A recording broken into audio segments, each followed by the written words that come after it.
Welcome back to Beyond Ball. It's your host, Jacob III, and your co-host, Gabe Caraway. This episode is actually brought to you by some Calypso.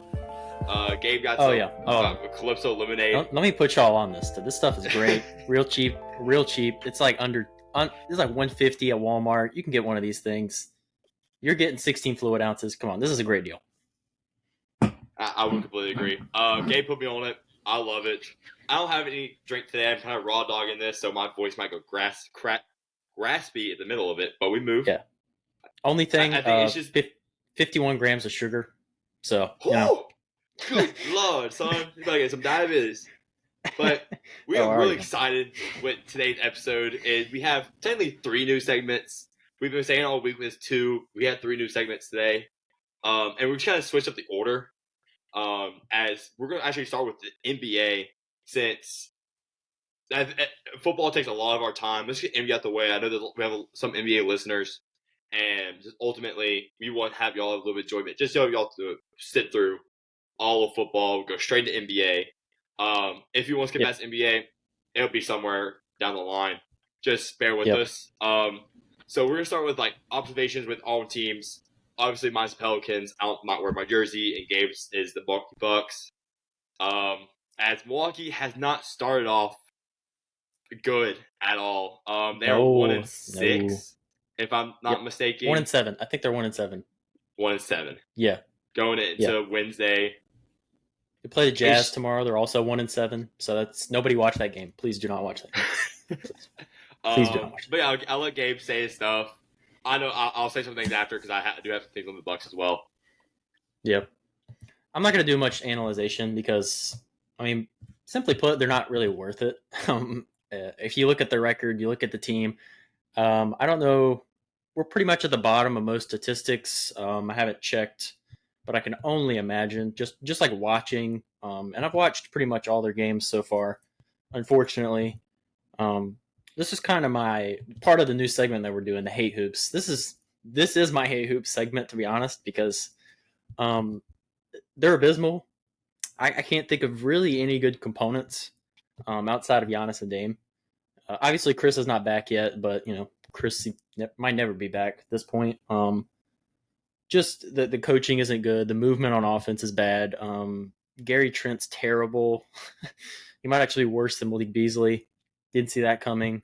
Wouldn't have predicted that in a million years. I just didn't want to waste my time creating too many notes, and their time, the listeners listening to them. They're not really funny bad. Like, I still talk about the Titans, but they're funny bad. Like, everyone can laugh at them because they're just so bad historically. We're not quite there with the Bucks. It's just like bad basketball. Like, if you like the sport, there's no reason to watch them. So until we look like a professional organization, this is all I really got. We'll see in a week from now. Maybe we have some wins. We're playing the Jazz. This should be a win. I can't name the Jazz starting lineup probably right now. I definitely could not name you their bench. So I feel pretty confident that we can maybe finally get a win, Yeah. The Pelicans haven't been great either. We've dealt with a lot of injuries to start off this year. We're 3-5. We lost not great games. Like we lost against the Hawks, the Blazers. We ended up beating the Pacers the other night, but we're losing games to I know we lost the Blazers twice. We blew a 20-point lead to the Warriors. Warriors are good. Without Curry. I'm going to talk about Warriors. They're good. Yeah, I will too. Without Curry, without Wiggins, without Melton.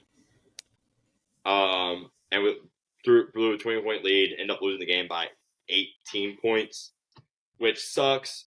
But we have a lot of injuries. We're out with Dejounte Murray for another month or so. Zion's going in and out the lineup. BI's been there a good amount. CJ's been out. It's just a lot of injuries keep happening. Jordan Hawkins gets hurt every now and then. It's just been your average Pelican start of the season. This happened last year. Hopefully we pick it up. We play the Cavaliers on technically today when y'all are watching on Wednesday. Who are 8-0 That's gonna be fun. They've been Yep. really, really great to start the year. I'll talk about them in a few minutes. And that's really all I was gonna say. It's hopefully not a long week for this.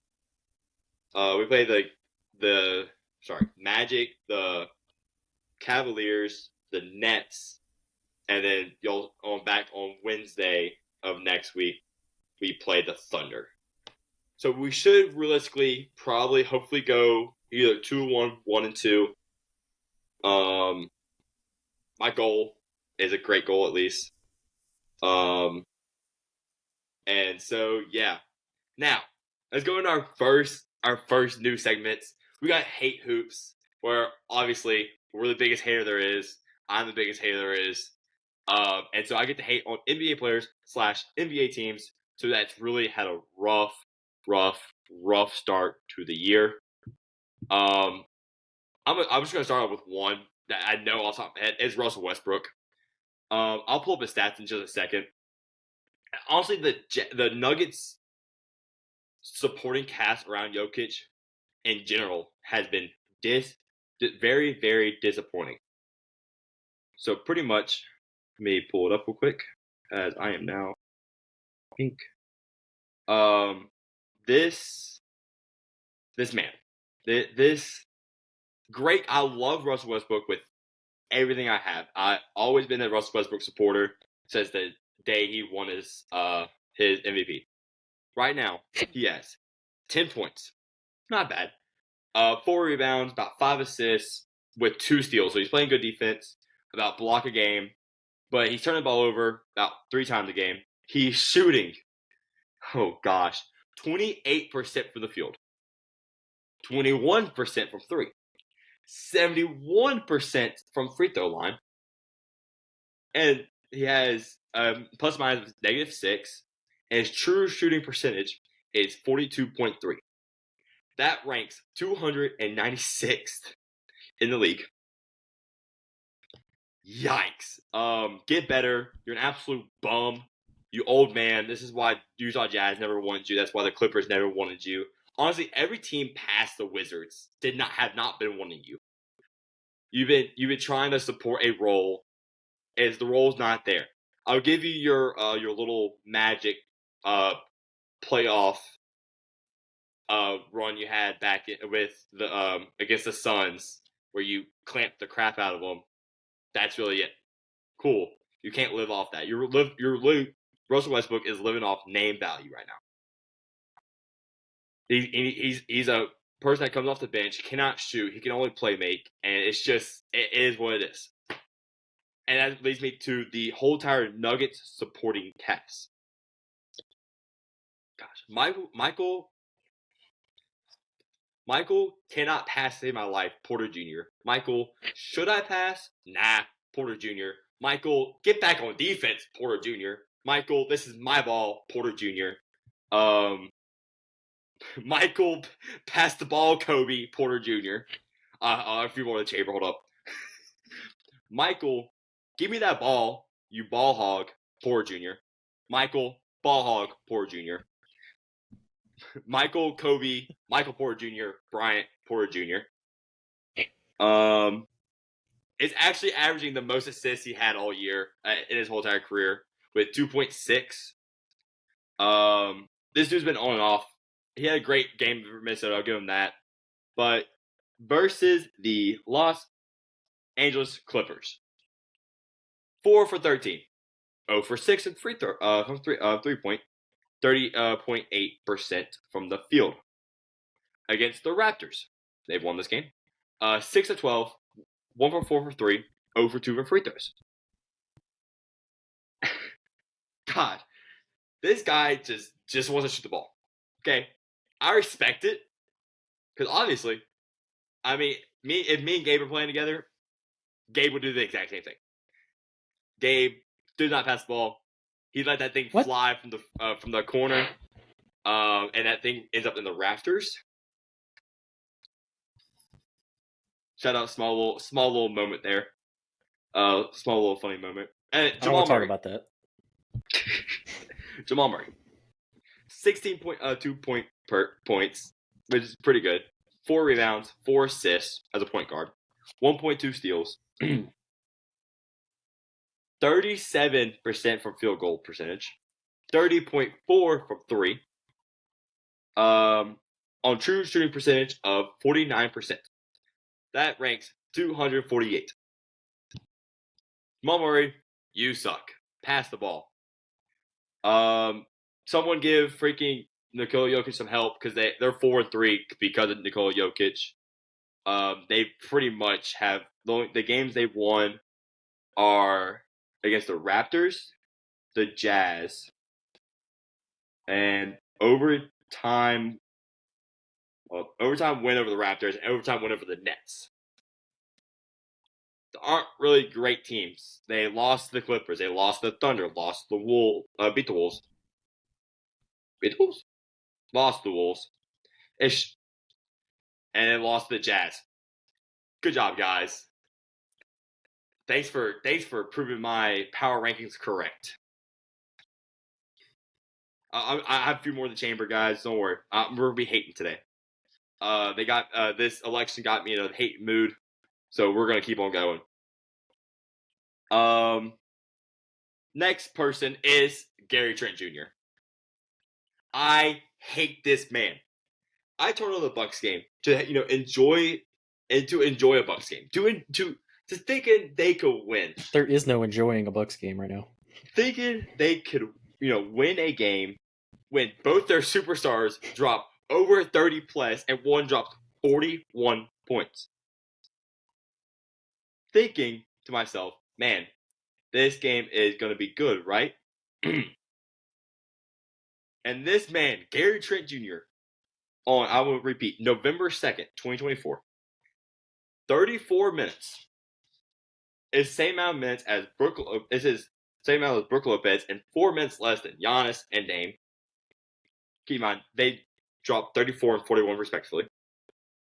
3 points, 1 rebound, 1 assist, 1 steal.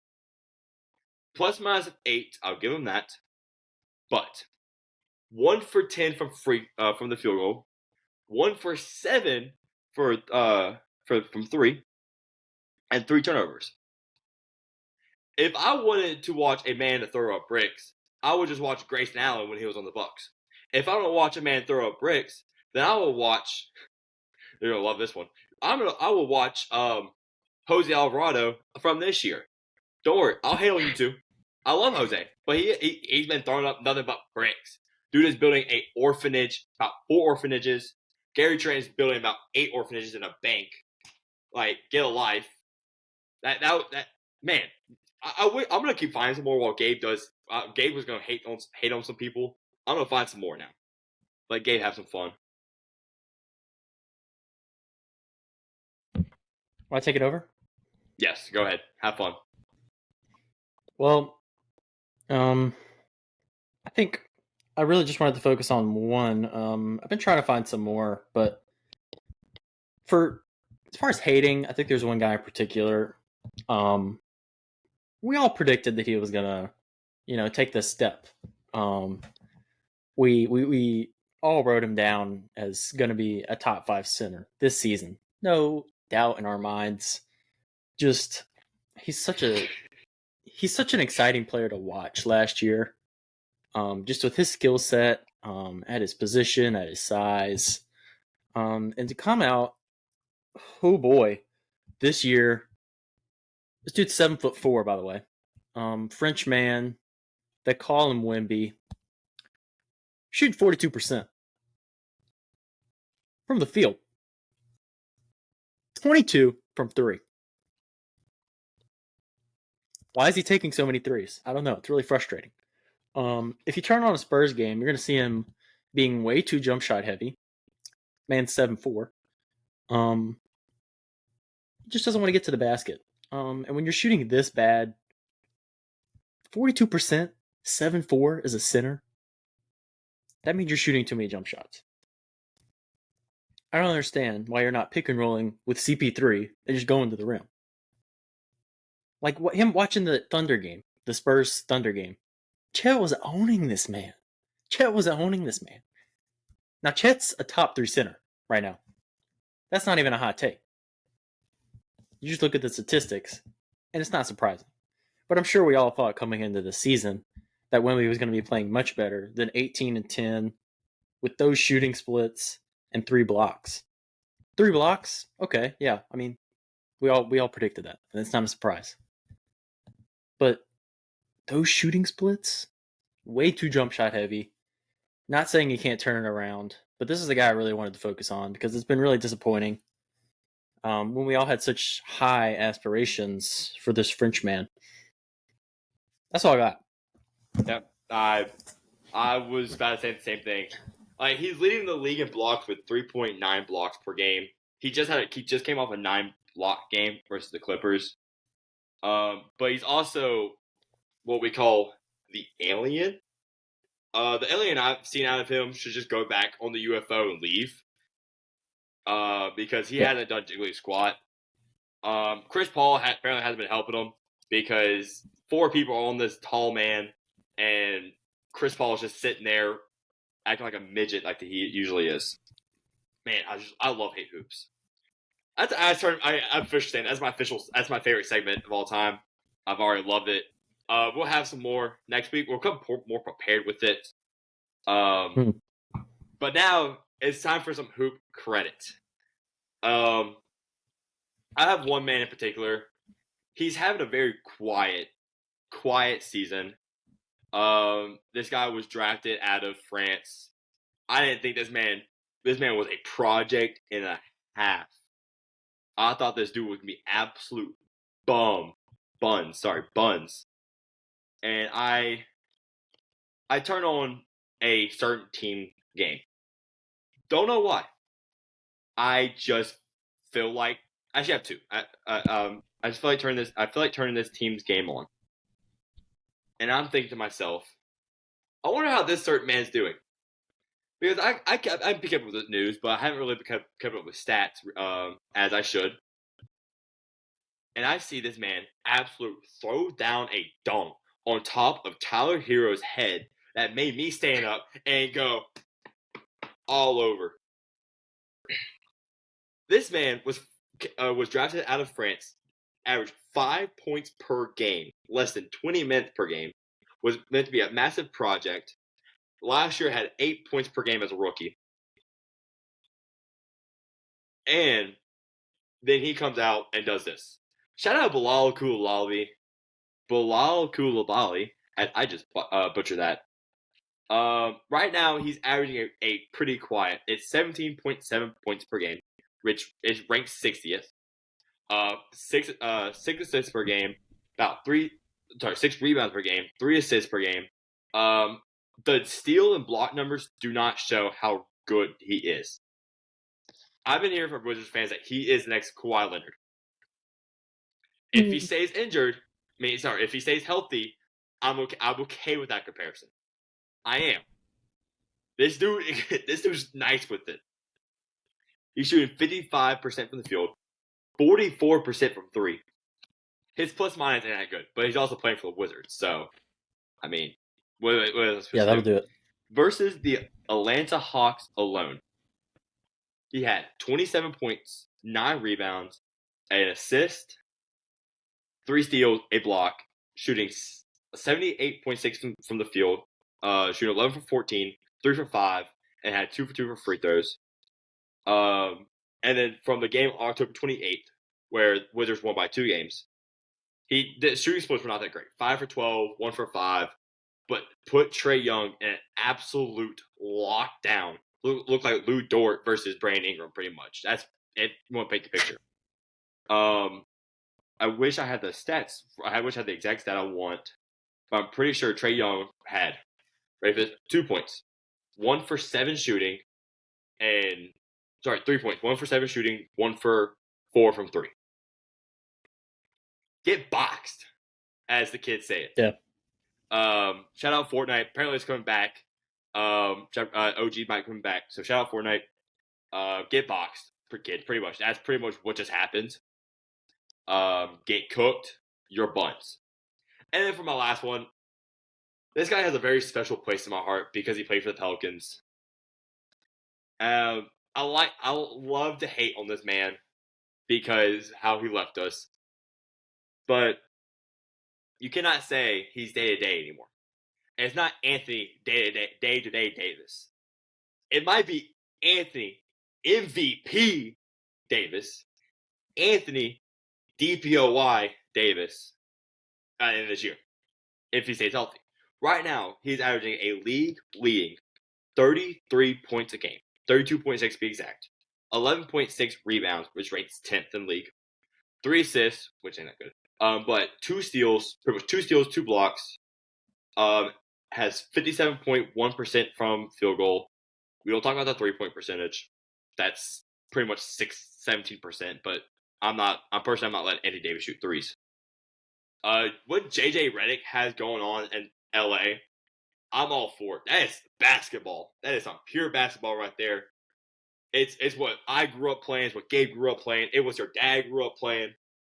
It's plays running out of a team that desperately needed it after whatever Darvin Ham did to him last year.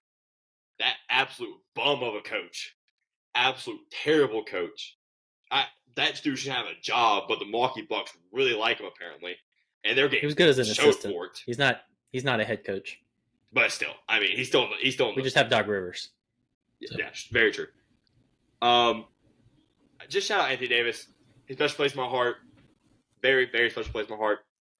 Do you have anybody you want to credit, Gabe? Yeah. This is a man that we unfortunately will not be seeing for a while. He went down with the torn right oblique, but Paolo Banchero was playing at a top 10, top 5, top 10 level before he got injured. 39 and 6 he was averaging. He was starting out on a heater pretty much every game. He was cooking. Particularly, I think most people knew about his 50, 13, and 9 game against the Pacers on October 28th. And I believe that was the second to last game he played before he got injured. So sucks that he went out. He was leading the Magic. Obviously, I was high on the Magic coming into the year. So to lose him for an indefinite period of time, probably going to be a while before they see him again. Sucks to see. Another guy, a rookie. I don't know. I can't. If I remember correctly, you were not a Zach Edey guy. If I remember correctly. Oh no, I was a Zach Edey guy. I really want the Pelicans to draft him. I'm not gonna lie on this one. I did. I don't know. I don't remember it too well. I didn't remember it too well. I don't know.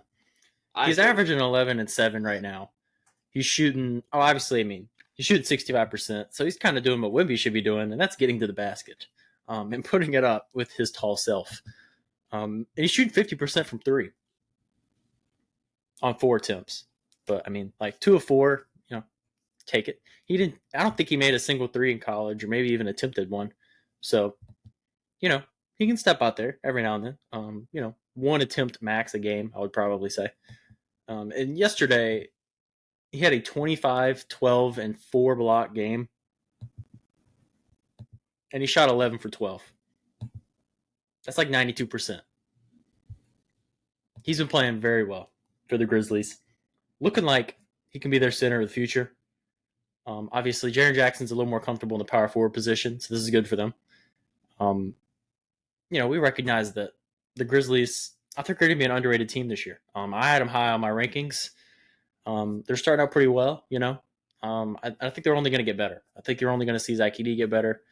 I think you're just going to see him be a more complete offensive player. He's not going to be the engine of the offense or anything. That goes through Ja. But Ja, and if Edey can get going, and if Triple J can get going, I just think the Grizzlies, they can make a run. I think they can make a run. I'm not going to put any lofty expectation and say, where they're going to go in the playoffs or anything. But I just think people were sleeping on this team, and they forgot how good Ja was when he was healthy. All right? They forgot how good he was. But yeah, those are the 2 guys I wanted to credit. Yeah, that was my fault. Maybe I just hate the Grizzlies. I mean, I can see that one myself. Maybe. But yeah, that is our first news segment of the week. Should we go straight into like the second news segment technically? Or should we wait? Yeah. Go straight into it? Yeah, Okay. yeah, let's go ahead. Okay, let's go straight into it. So our next new segment covers every sport that we've played so far, that we've covered so far. And I've been really excited because I've been holding this in the chamber. I've been ready to go for it. And I think it's time we can unleash it. So here is our so amazing. My favorite thing in the whole entire world is to piss people off. And this does it perfectly fine. It's time for some hot takes. I have 3 in the chamber. I'm going to let Gabe go first because I feel like his is going to be a lot less hot than mine. And I feel like it's going to go with heat argument between those probably. two. I mean, I only got one. Again, I kind of mismanaged my notes a little bit, but I don't know. I think this is a pretty good one. Indiana Hoosiers football. We all know right now they're undefeated. All right. Mm-hmm. I think they stay undefeated. I think they finish 12-0, and in 2 weeks they have a date in Columbus with Ohio State. Okay. I think that's a good matchup. Indiana's defense is playing very well right now. Obviously, Ohio State, we kind of know what they are. We've seen them struggle in games. This is not anything. We know Will Howard can kind of sell at times. We saw it in the Penn State game a little bit, as we'll get to later.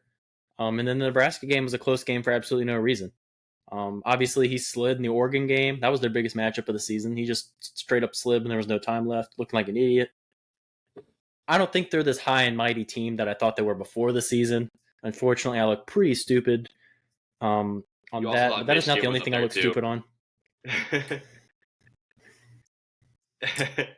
Milroe Heisman. Fair. Hey, I'll give you that one. I'll take that one. We were both pretty stupid. But yeah, this is my. I don't think this is some crazy feat that they could not finish 12-0. Obviously, I think they play Purdue the last week, and I don't know who they play next week. I can't remember, but I think they could beat Ohio State and Columbus. I think they could finish 12-0. All right, Gabe, you might want to listen to these. All right, so I got 3 in the chamber, 1 for each sport. And you say each sport, but Gabe, we only covered 2 sports. Well, this is the first one. Baseball is the best sport there is. Number 1 sport by miles, actually. It's the best sport there is, no doubt in my mind. It's plain and simple. I know. Gabe doesn't watch baseball, so he vastly disagree with it. I tried. Feel free if you want to say anything, Gabe, on this one, honestly. Number 2, this is my favorite. Usually with basketball, the common hot take is MJ over LeBron, LeBron over MJ. Personally, for me, it's LeBron over MJ. But that's not my hot take. That's a thing we can discuss a different day. It's LeBron over MJ, but it's LeBron over MJ. You think? Is that what you think? Yeah, but that's not my hot take. That's not what I know. That's not what I think. That's what I know. That is a hot take. That is, but that's not my hot take. When it comes to basketball, everybody thinks those 2 things. No, this is my hot take. Kobe Bryant was overrated. He was an all-star. He is nowhere near the top 5. He was very inefficient, very high volume scorer. Nowhere near? Where does nowhere near put him? I have him around 10. Yeah. I have him around 10. It's not. No, people have him at 3. I don't have him at 3. It's right for this. So basketball is a team game, obviously. And obviously he never wanted to make his teammates better. He drove Lamar out of, which was a rising star in the league, out of LA. Dude ruined one of the better super teams they've had. Shaq carried him for years. I'm going to take that. I will take that one to the grave. I'm taking that one to the grave. Are you forgetting 09? I'm taking that one to the grave. Shaq carried them for several years. He won without him. So did Shaq. Shaq won without him too. And honestly he had D Wade. It don't matter. He had before knee injury D Wade. It don't matter. That does matter. He's very overrated by NBA players. people have him in top 5. I don't think he's top 5. I don't think he's a top 5 Laker of all time. That's stupid. Now you're just being stupid. That's my take. You're just that saying is my things. take. You're just saying things. I am not. Now. That is you're exactly what I have. It's okay. You're saying things. No, it's true. I'm taking that one to the grave. I don't care. I'm taking that one to the grave. And now it's time for football. God, I've been just so ready for this because I didn't really know how to go around with this, and I was just thinking, man, how can I which hot take can I go with to make people the most mad? And I'm looking around the league. I'm looking through all 125 hot takes that I have, and I settle on this one. This is. Let me find it real quick. I gotta find it. I gotta scroll down. I've been so ready for this. Where's it at? Where's it at? Crap, I lost it. Okay. So, all y'all know I'm a Saints fan. I love the Saints. That is my team. Love them with all my life. This is. I still gotta find it, so just give me a second. Because I have a lot of hot takes in the chamber, and so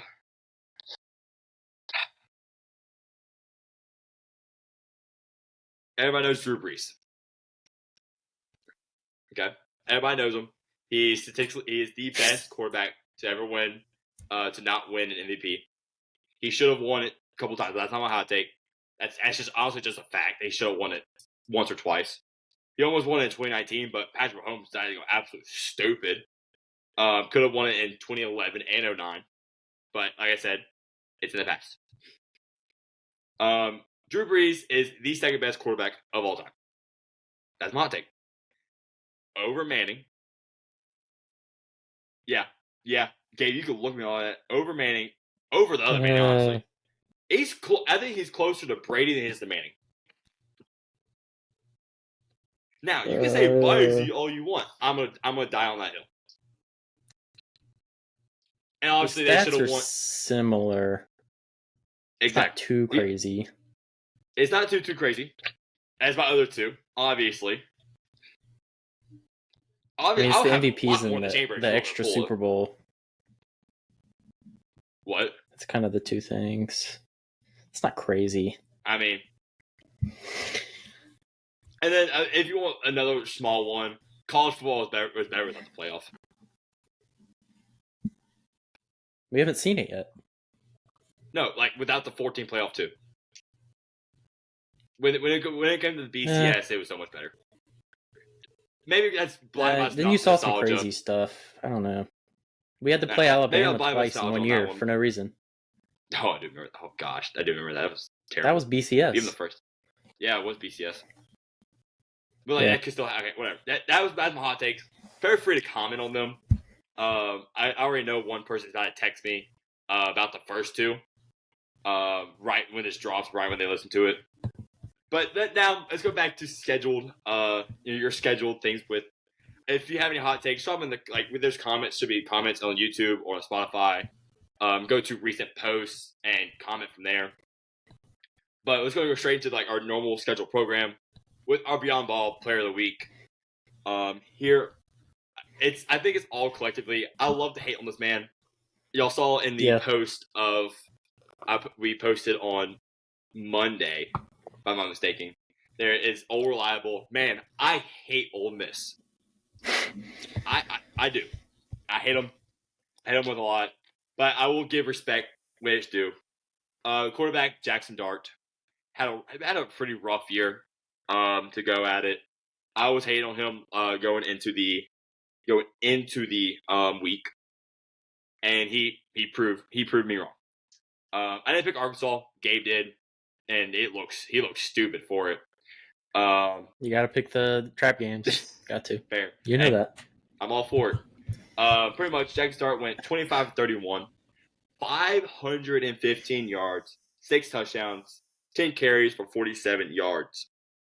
Arkansas defense, I think all y'all need to go learn LinkedIn. I couldn't tell you a good person on that defense as LSU also cooked them. Not for that much, but they also cooked them. Taylor Green got cooked. Landon Jackson's good. Edge rusher. Landon Jackson is good, yeah. Former LSU player right there, actually. So shout out him. Commit. And let's just go straight. Let's just straight play of the weeks here. This guy, we really should give a lot of credit to this guy, as he's been quietly one of the better running backs in the college football. Arizona State would not be where they are without this guy. Cam Scatabo this past week had 23 carries, 153 yards, 3 touchdowns, with 4 receptions, 121 yards, and extra 2 touchdowns. That's how a white man runs the football. I'll tell you that much. Dude is the whitest man I've ever seen. Absolute dog. If you ever want to watch a Arizona State game, which I didn't start doing it until this past Saturday, go tune in. Watch this dude run on some sorry defense that they had to endure. This past week was Oklahoma State at Oklahoma State. And it's just bad. Oh my gosh, Oklahoma State. All y'all need to learn LinkedIn, especially their quarterback. That dude's like 40 years old. Next I have here a kicker. We all need a kicker in our life, and there's nothing. It's not a player of the week without the best rated kicker, technically. This guy has a killer name, Dragon Kisich. He's a kicker from Minnesota. He went 4 for 4 with along with 46 and 1 for 1 from extra point. Just helped them win over ranked ? 24 ranked Illinois. So Illinois get cooked, buddy.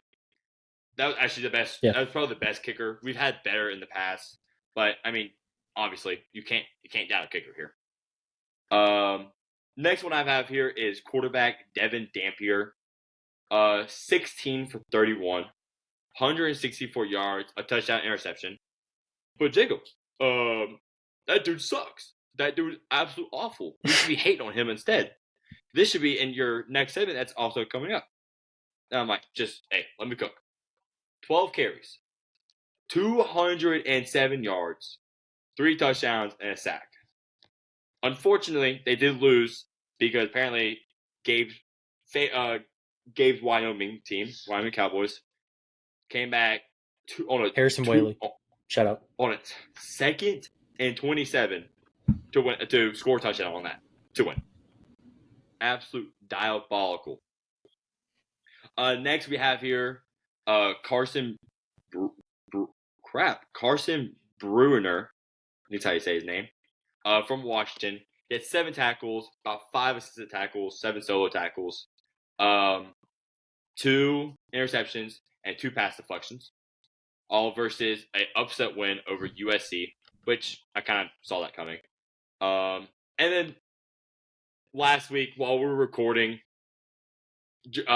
during our recording, FIU and New Mexico State were playing. And there's this one certain dude that was the leader of the overall player of the week, but Jackson Dart obviously beat him out. It was Eric Rivers. He's quietly having a really great season, and this added to it. He had 11 receptions, 295 yards, and 3 touchdowns. Yeah, shout out to them. Man, that's great. I love that. Yeah, I'll kick mine off with, I guess I'll go both my running backs back to back. These are both some of the top running backs in the country right now. I believe my first guy, Amarian Hampton from North Carolina, he's right at 4th in the country in rushing yards. They were playing Florida State. We all realize that Florida State's horrible. It's just kind of funny to laugh at them. He had 32 carries for 172 yards, and then he had 4 touchdowns. And then through the air, you're also getting 3 catches, 93 yards, and another touchdown. 5 total touchdowns on the day. I actually go right into my next North Carolina Tar Heel, and that would be their D lineman, Bo Atkinson, who had 4 solo tackles in this game, 4.5 TFLs, and 3.5 sacks. Obviously, everything about Florida State's bad, and I guess their tackle play is probably pretty horrible too. Obviously, I haven't watched a whole lot of it. So this next guy, I think I had him on. I had him on last week, my Player of the Week list. I don't remember if I had him 3 weeks in a row now or not. I feel like I mentioned before last week. Trey Stewart of Jacksonville State. They're playing Liberty, the team that lost to Kennesaw State somehow. 27 carries, 232 yards, and 4 touchdowns. And then my next guy from Washington, I believe. Oh, wait, no, my bad. Hold on. I was looking at the wrong side. Yes. Phoenix Jackson of Fresno State, playing Hawaii, had 3 solo tackles, 2 TFLs, forced a fumble, and also had an 89-yard pick six. I believe it was tipped up in the air, and he was just there, caught it, ran it back. And then probably the upset of the week game, South Carolina versus A&M. South Carolina's kicker, Alex Herrera, 5 of 5 extra points, went 3 of 3 on field goals, and he had a long of 44. I believe he had multiple 40-yard field goals, and probably, again, the upset of the week. And we can move into, I'll go ahead and list mine, part of our, I guess part of our new segment, you could call it.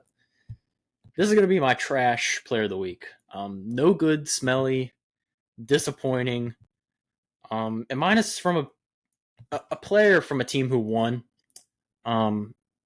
But they didn't look great, and it was partly due to this man, Carson Beck, playing Florida. They were down for some of that game, especially in the first half. 25 of 40, 309 yards, 2 touchdowns. Okay. 3 picks. It's Florida. Come on. And we've seen this all season from this man. He just keeps throwing picks. Just trash. Like, it's Florida. Come on. We need something better than that. Looking like Nussmeier out there, just trying to sell games. Good grief. Who you got? So I took a different round this one. I'm doing the overall from this past year so far. I probably should have waited for this, because I do have one in the chamber from the past week, but I feel like it's just too good, just too there, not to hate on. Actually, I'm trying to think if I want to. Yeah, you know what? Screw it. I'll go do it. I'll do it from this past week. Miller Moss. It's the loss versus USC is looking worse and worse and worse by the week.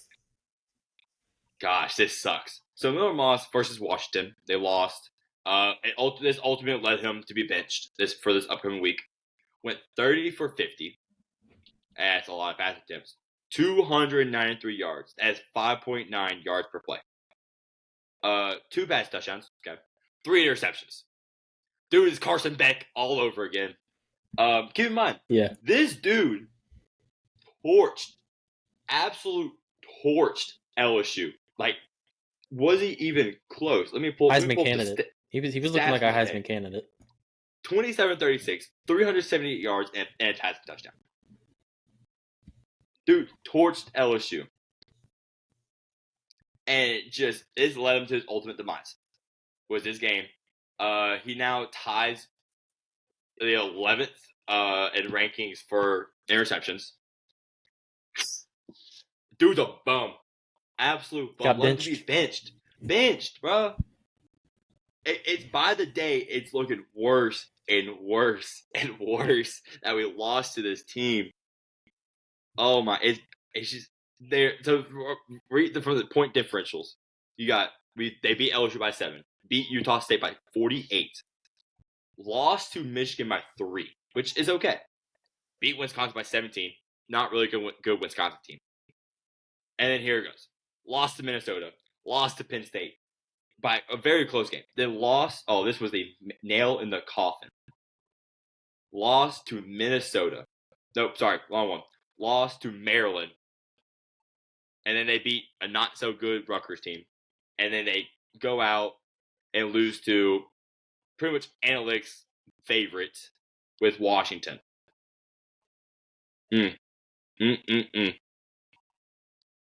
As the big has fallen, per se. Let's just put it that way. And I mean, if you're going to see, you're in a rebuilding year, but this is not the direction you kind of wanted to take. Avery Washington, shout out y'all. You got Miller Moss benched. I'm okay with that. I like Washington, man. I don't know why. I like Washington. But yeah, Miller Moss, get ready to learn LinkedIn, buddy. Get ready to absolutely be on the bench for the rest of your life. Get ready to hold a clip holder. Miller clip holder Moss, per se. And just ready to be an absolute bum for the rest of your life. Yeah. That's I love hating people. And then I'll go into our little recap of the week. Obviously you cannot talk about this week with A&M getting their asses handed to them pretty much. A&M coming off a massive win over, of course, LSU. It was program defining for them. It was program defining. It was their Super Bowl pretty much. It was their national championship. It was their Super Bowl. I mean, plain and simple. And you go into go into South Carolina, the Gamecocks, the Cox. God, I just love the Cox right now. And you pretty much mess around, and you found out. Marcel Reed did not play that bad. He couldn't really rush the ball because obviously we didn't know he could rush the ball, and South Carolina found out, and they did. But ultimately, that so-called praised defense gave up 530 yards to South Carolina. In hindsight, the LSU defense only gave up 398 yards. Now, for the South Carolina team, this is a great win. You've been having a rough year going up, getting so many close games that you just cannot win. LSU and Alabama being the big 2-1s. Now you have another ranked team coming up with Vandy. That's something you can look forward to. But that's not the team where I want to talk about here. Texas A&M. Your Le'Veon Bell of so-called player, Le'Veon Moss, had 2 carries of the day. You used Amari Daniels again. Yeah. Moss got injured. Amari Daniels came in and looked really not too bad. 13 carries, 83 yards, and a touchdown.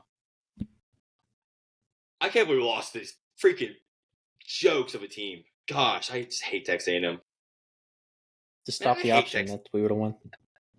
Marcel Reed, and so-called Michael Vick, 18 carries for 18 for 28, 206 yards, pass touchdown, an INT, 16 carries for 46 yards. Keep in mind, this dude absolutely cooked LSU for 3 touchdowns, for 3 rushing touchdowns, 9 carries, 62 yards, and 3 touchdowns. If LSU had a week prepared for him, he's cooked, done for. Obviously, when you think about with Texas A&M, you would have thought about their pocket heavy quarterback and Connor Wayman. Dude's cooked. Dude's gotta go find a job. I thought he was gonna be decent to go into the year, but he sucks. Dude's terrible. Dude cannot do anything. He's a statue. I'm not going to talk about anything else with this game. If you have any notes, I'll let you have fun. We covered most of it. Start to finish, they were in control. SC was. A&M was up briefly by 3 in the second quarter, but that didn't really obviously turn into anything for them. Rocket Sanders' legacy game looked like he was back in the Arkansas Red. 20 for 144, 2 touchdowns, and 5 catches for 92 yards as well. If Sellers was a little more accurate, I think this game could have been worse for A&M. Sellers obviously isn't that good of a passer yet. We all realize that. So this actually could have been worse, even when you look at the score. If you show some resistance on the options, this is what Marcel Reed looks like. Average to slightly below average starter. Had a bad interception thrown. Really just didn't look comfortable. He's still way too young to really be winning you games. He just got to develop. I'm not really impressed by him. Minus 1/2 of football. Yeah. But the next game, this was obviously a game. Hey, you wouldn't find me watching. I just got to be honest. The Houston K-State game. Houston upsets Kansas State. For me, going back and looking, kind of get a feel for what happened. Kind of seemed like Avery Johnson looked a little bit like last year on the passing front. Inconsistent, maybe not all that comfortable passing. Late in the game, it was a really not. I mean, every interception's a bad one that you throw, but in the fourth quarter, game looked pretty good for him. Throws an INT. Houston gets a touchdown out of it. They get a 41-yard run, and then a game-sealing INT at the very end for Kansas State. Pretty much did it.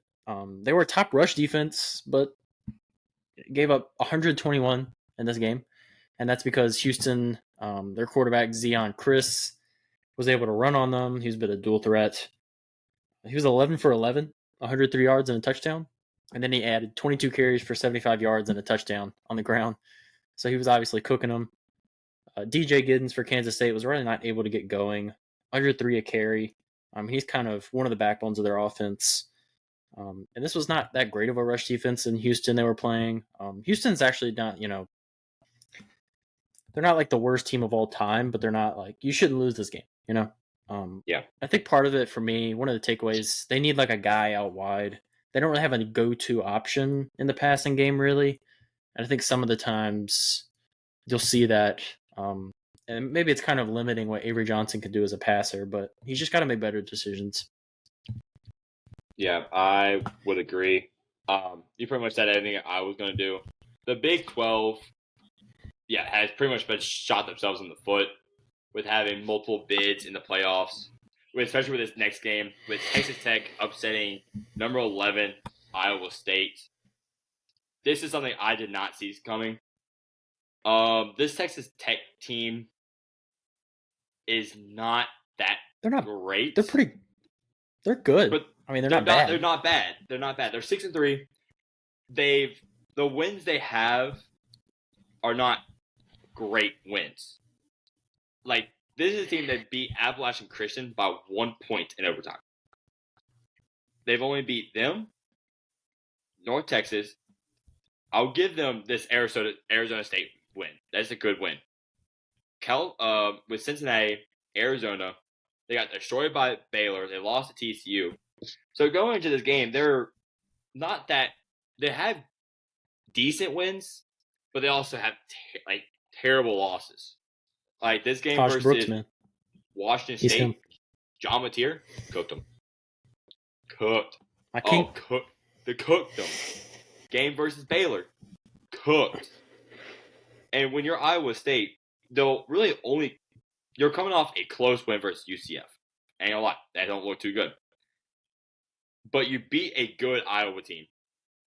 You beat Arkansas State by 45. You beat Houston by 20 and Baylor by 22. I mean, you're coming off great wins, decent wins to give you to this number 11 spot, give you undefeated, and you go out there and get cooked.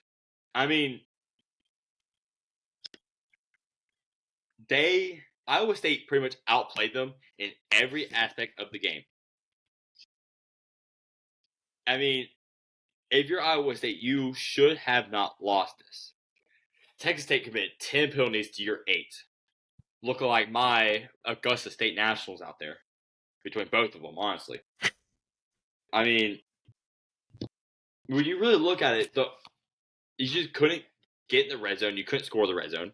Neither team really could. And when it came down to it, Texas Tech had the bigger balls, and was able to go out in the fourth quarter and get it done. That was how plain simple. I think his name. Todd. Yeah, Todd Brooks.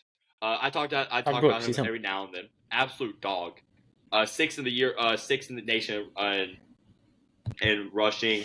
He's pretty much second in carries, 20th in touchdowns, and 9th in yards per game. Ran over this Iowa State defense, and this Iowa State defense is not that bad. They're giving up 15.5 points per game for oppositions. Their rush defense is really bad, so that's where it came from. But the passing defense only gives up 146 per game. I mean, when you're Iowa State, this is a bad loss. You don't have a great resume as it is already. The Big 12 has not looked good, looked great, looked a team that looked like they thought they were. Like, yeah, you have a few ranked teams. Like, Iowa State's going to stay ranked. I believe Kansas State's still ranked. Colorado's ranked. But you also had and BYU. And, of course, you got BYU being the only outlier of the Big 12. Because BYU's been a dog this year. I mean, plain simple.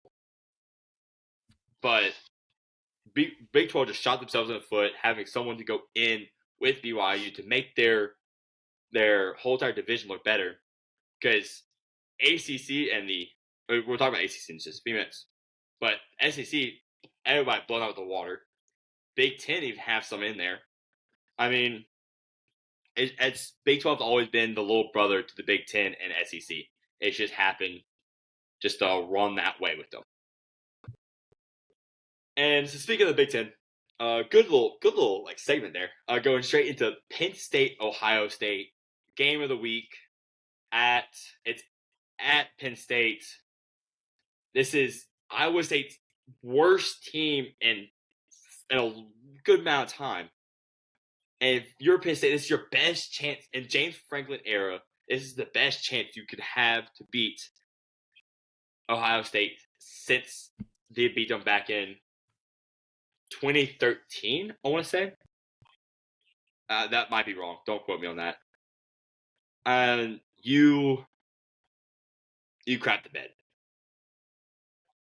I mean, I understand if it's at nighttime, this game goes a completely different way. This is a game Penn State would have won if it was at nighttime. But that's not an excuse. You got cooked in every aspect. You got outplayed in every aspect by a depleted Ohio State team. I mean, Drew Aller looked like last year's self, where his interception ratio was great, but he just wasn't a good quarterback.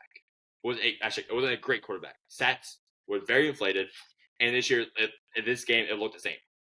Aller's been looking really great all year. Could look like a potential franchise quarterback in the NFL all year long. You go into this, and he says you need this one win. You need this one win to be great. And it just doesn't happen. Nick Singleton only gets 6 carries. That's something you should not do. Katron Allen has 12 carries. I mean, the tight end, Tyler Warren, absolute dog of a tight end. 4 receptions, but only has 47 yards. You're not passing the ball downfield. You have 270-yard offense altogether. Drew Aller had more carries than Nick Singleton. Tell me why that should happen. Gabe, you know why that should happen? Why? Why should that happen? And Ohio State, you honestly did not look any better. I'm going to keep it a buck. Actually, I lied. You did not look that bad. You had 358 yards of total offense. Trayvon Henderson and Quentin Junkins, obviously, that big 1-2 punch they have, combined for 174 yards, all total offense. Will Howard looked like Kansas State Will Howard, and a little bit he looked good every now and then, besides the game against Oregon. But this is a great win for Ohio State. This puts them straight back into contention. it makes the Oregon loss look better and better as they came down to the final wire with them. Now Ohio State, you still have undefeated Indiana State. You still have Michigan, which Michigan is not a good team at all. This is the worst Michigan team they've had in a good half decade or so. But Ryan Day's track record versus Michigan ain't that good. Ain't that good at all. But yeah, that's all I'll say for it. Yeah, I mean, I think we covered everything there. We get through this next game because we don't really got to mention it too long, to be honest. Ole Miss straight gave it to Arkansas. I mean, they gave it to him. They gave it to him down low. They gave it to him up high. They gave it to him really in every facet of this game. And this is Arkansas defense that had played overall not horrible. Contained the Tennessee offense, won that game at home. Really didn't allow a lot of big plays versus us when we played them. And then you play an Ole Miss team in Oxford, okay, but they didn't have Trey Harris, probably the best receiver in the country right now. You get absolutely routed up by Jordan Watkins. He had well over 200 yards. 28 points allowed in the second quarter. Everybody needs to learn LinkedIn. Shout out Aaron Armstrong. I like him. Yeah, he's good. I like him. I like him. 6 for 135 for Arkansas. I like him. Yeah, he's good. This is probably Dart's best career game. And then obviously I said the Watkins legacy game. But I honestly think that's all the light of day we need to give to this game. Wasn't really close. Yep. Never was really close. 40 or 50 point win. I don't even remember. Turned it off after like one quarter. But this is a game that early on, hey, we were feeling pretty good about our Duke pick to beat Miami. Went down early, came back, got a lead. Thought they were going to keep the lead. And second half, Miami showed up. And we get a loss on our tally. I thought Duke sold us. I thought they were cooked. Came back, got a lead. And as I just said, blew it in the second half.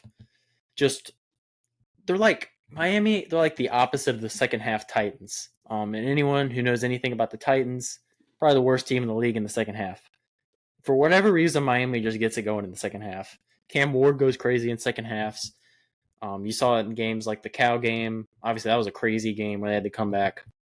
And Cal's offense is horrible, but everyone knows that. Malik Murphy's not that guy. Sorry, he's not that guy for Duke. He's not that guy. He's not that guy. I don't think he's that guy. I'll say something about it. He just wasn't that good this game. The early dot straight to the defense.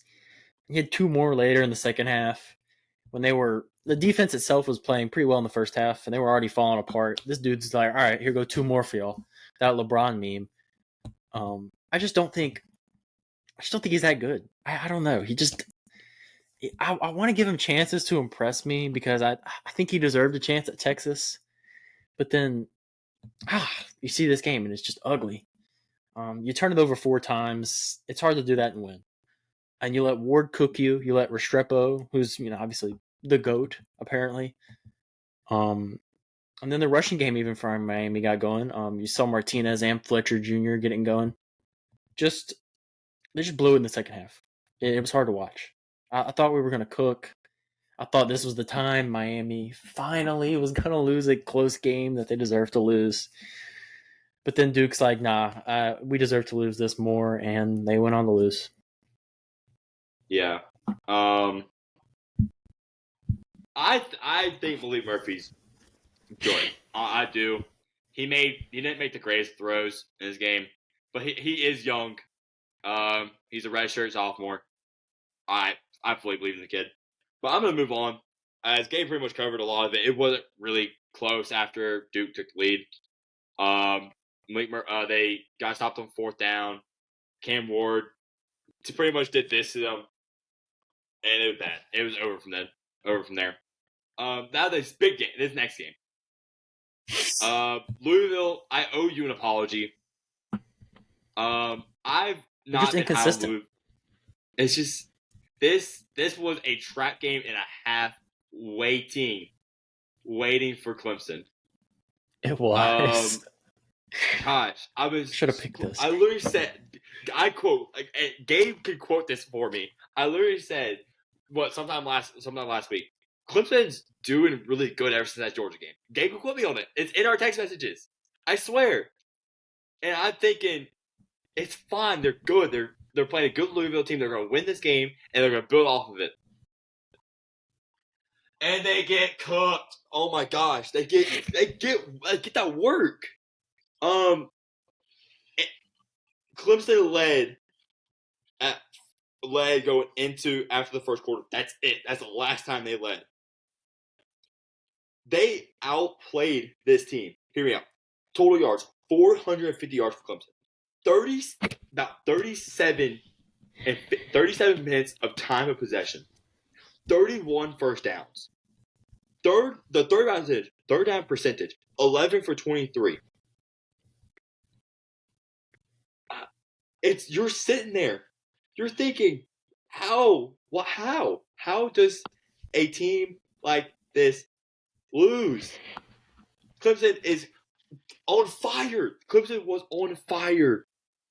They had an average of about 28 differential ever since that Georgia game. They've come off 6 straight wins. Appalachian State beat by 46. NC State 24 points. Stanford 26 points. Florida State 16 points. Wake Forest 35 points. Virginia 17 points. Not great wins, but ultimately their wins they're winning by plus 20 plus points besides one game. And then they faced a good team in Louisville. Tyler Show did not play good. Tyler Show got that work. The one that is Isaac Brown, who pretty much just like all year has gave this team a chance. And they gave him the chance, and they got the chance finally. 20 carries, 151 yards, and a touchdown. Tyler Show went 17 for 32, 156 yards, no touchdowns. He had rushing touchdowns, but that's about it. Cade Klubnik had 33 for 56, 228 yards, and a touchdown. 12 for 43, no touchdowns. Phil Metfa, they got him going. 30 carries, 171 yards, 2 touchdowns. It's just, you could not find a way to win. That sounds like this literally sounds like Clemson, what we've seen the past few years. You beat up on the bad teams. When you play a good team, you get that work. Ever since Trevor Lawrence left, it's been that same story over and over and over and again. Like, yeah, when DJ blah blah blah, DJ put fries in the bag with that quarterback, he beat Notre Dame. Yeah, good job. That's it. They got that work last year. Absolute work last year. They got that work a year before. It's just Dabo Swinney is just don't think it's that great of a head coach. Hate to say it, I love the guy. I could ride behind Dabo Swinney as a motivator, as a head coach, but as an actual coach who play calls, he ain't it. He ain't it. That's my take on it. Yeah, he also needs to use the transfer portal. Yeah, I agree. That would be helpful. Yeah, I think we did a good job covering that one. 56 pass attempts for Klubnik. Got crazy. Louisville pretty much, the time of possession thing was weird. They were able to move very quickly and score pretty much at will. Running the ball, and then, when Shook was actually making good throws, they were also able to score in that fashion as too. But, I mean, Isaac Brown averaging almost 80 carry, obviously. That's really kind of what I would have won this game. The MVP of the game for Louisville was their kicker, who Brock Travelstead, 4 of 5, and had 3 40-yard field goals in the third quarter. I'd say he was their MVP in this game. But, yeah, I mean, we said everything. Clemson just, since the Lawrence days, just being constantly disappointing. And when you have DJ put the fries in the bag, obviously, you're not going to win a lot of games, except except a half decent year at Oregon State. I'll give him that. He was like okay at best at Oregon State. He's just not good. So you understand the struggles there. And then Klubnik just last year was just way too meh. Just meh. Inconsistent. And you come out, you listed off the wins. Not a great, this isn't like the 2019 LSU resume of wins, but you're rolling, you're feeling better, you're forgetting that Georgia game. You realize that this is a big ACC matchup, even though Louisville was not ranked. You just come out and play flat. Just flat. Never really a chance. Similar to this next game, Pitt never really had a chance to win against SMU. Just a bad pick by me. Pitt, I hate you. You suck. My other picks sold too, but Pitt, I hate you the most. 24 in the second quarter. Arkansas defense moment. Really embarrassing. Their defense have been playing good the past few weeks. Like, really. I thought they were playing pretty good. Not the Canton Greats opponents, but had no answers tonight. I mean, just didn't look like they even had fielded the team before and even played as a unit. They just kept it pretty close. And then the second quarter, like I said, 24 points, fell apart. They missed a field goal. They fumbled. Complete opposite for SMU's defense. I thought they were great. 3 sacks and interception. 9 TFLs, 10 pass deflections, and 2 forced fumbles. You don't want to let all that happen if you're the opposing offense. That was a legacy game by them. Kevin Jennings, surprisingly, didn't really get a lot of run game involvement, but he was back there throwing lasers. He was back there throwing absolute dots and leading this to a statement win for SMU. I hate you, Pitt. No, I love SMU. I saw Pitt's fraud alerts coming from a mile away. I'm not gonna speak much on it. You said exactly what I needed to say, and then let's go recap. Now we're going straight into this newer segment. Another new segment. We did the same thing in college football. We're going to do NFL. The smelly no good, hated, I hate you, NFL Player of the Week. I'm gonna let Gabe go first because I don't think we have the same. I'm not to pivot, so I'm gonna let Gabe go first. See who his is. Yeah, mine's gonna be Puka Nacua. I had him in fantasy. Yeah. 1 catch on 4 targets, 11 yards. Got ejected in the first half. I needed bro. Gave me like 2 points. Pissed me off. I'm still starting you every week going forward, but don't do that shit again. And you won't be here ever again. All right. Yeah. Okay. I'm actually for the same reasons. Mine's Joe Flacco. Mine's honestly the whole entire Colts offense. I'm gonna start with Joe Flacco. I agree. Yeah. So That's I had Joe Flacco thinking, Joe Flacco can pass for at least 200 passing yards. No. Okay. I had a parlay, perfect parlay, ready for this, a beautiful Sunday night football that I was actually really, really happy to watch. You picked the Colts. I did pick the Colts. I thought the Colts were going to do it. They would have done it, and they tore a season low of yards. Yeah, it's Anthony true. Richardson. It was hard to watch. Led more yards than Joe Flacco did. They bench Anthony Richardson because they're thinking Joe Flacco give us a chance. Yes, more of a chance to a first overall pick. They're not beating us, that's for sure. I needed one leg to hit. Everything else hit. I needed Joe Flacco 200 yards. He's washed. I was so mad. I was sitting in a 2.5 hour meeting. And I was sitting there. I watched this game in the back thinking, Joe Flacco, please, just 21 more yards. That's all I need. Yeah, Anthony Richardson got me those 21 more yards. It would have came on an 86-yard bomb, but he would have got me those 21 yards. Yeah. Man. And 2 more picks. I hate the Colts. Gosh. I picked them. I agree. I thought they were going to do upset versus the Vikings. I thought Vikings going to come down to earth. Sam Darnold, they came down to earth. 21 points. 28 for 34. 290 yards. I would give him 3 touchdowns. He threw 2 interceptions. They're bad, too. 2 interceptions. Terrible. He looks like Hussein Ghost back out there again. Michael Pittman Jr.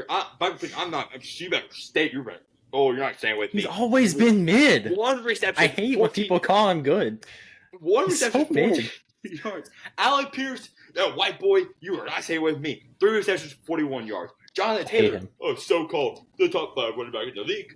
Yeah, but like bottom 5 bum. 13 carries, 48 yards, no touchdown, along with 13. Matt Gay, yeah, you're gay. I'll tell you that much. Missed a whole field goal. Oh. Gosh. No, Josh, I like well, that's one game we don't have to review later. Yeah. That can count as our review. It's there. It's there. It's done, over with. God. No, I'm going straight to the next segment. Thursday Night Football recap. It's the Week 9 recap. It's Thursday Night Football. It's Texans at Jets. This game was trash. This game was awful. Horrible. I hated. That was bad. Well, I hated myself watching this game, thinking, "Oh, guys, it might be a good Thursday Night Football game." I know. CJ Stroud's without his top 2 things, but like, Ty Fairburn, you're like Matt Gay. You're gay.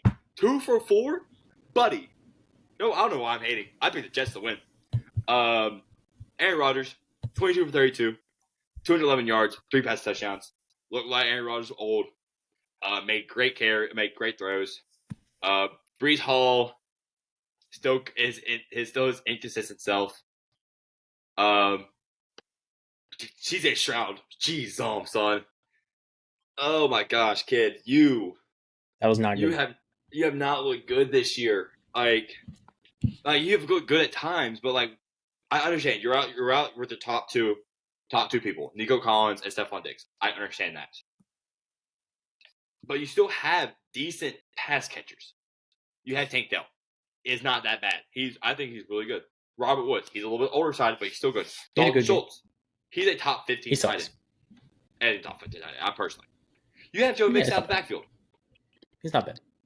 You have Joe Mixon out of the backfield. He has not went under 100 total yards all year.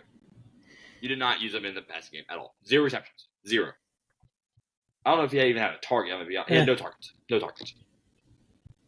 Joe Mixon, if I were you, I would be kind of mad because you went 24 carries, 106 yards, and a touchdown. Shout out you. Be honest with you. You looked good. John Mechie, I really thought you were taking a step this game.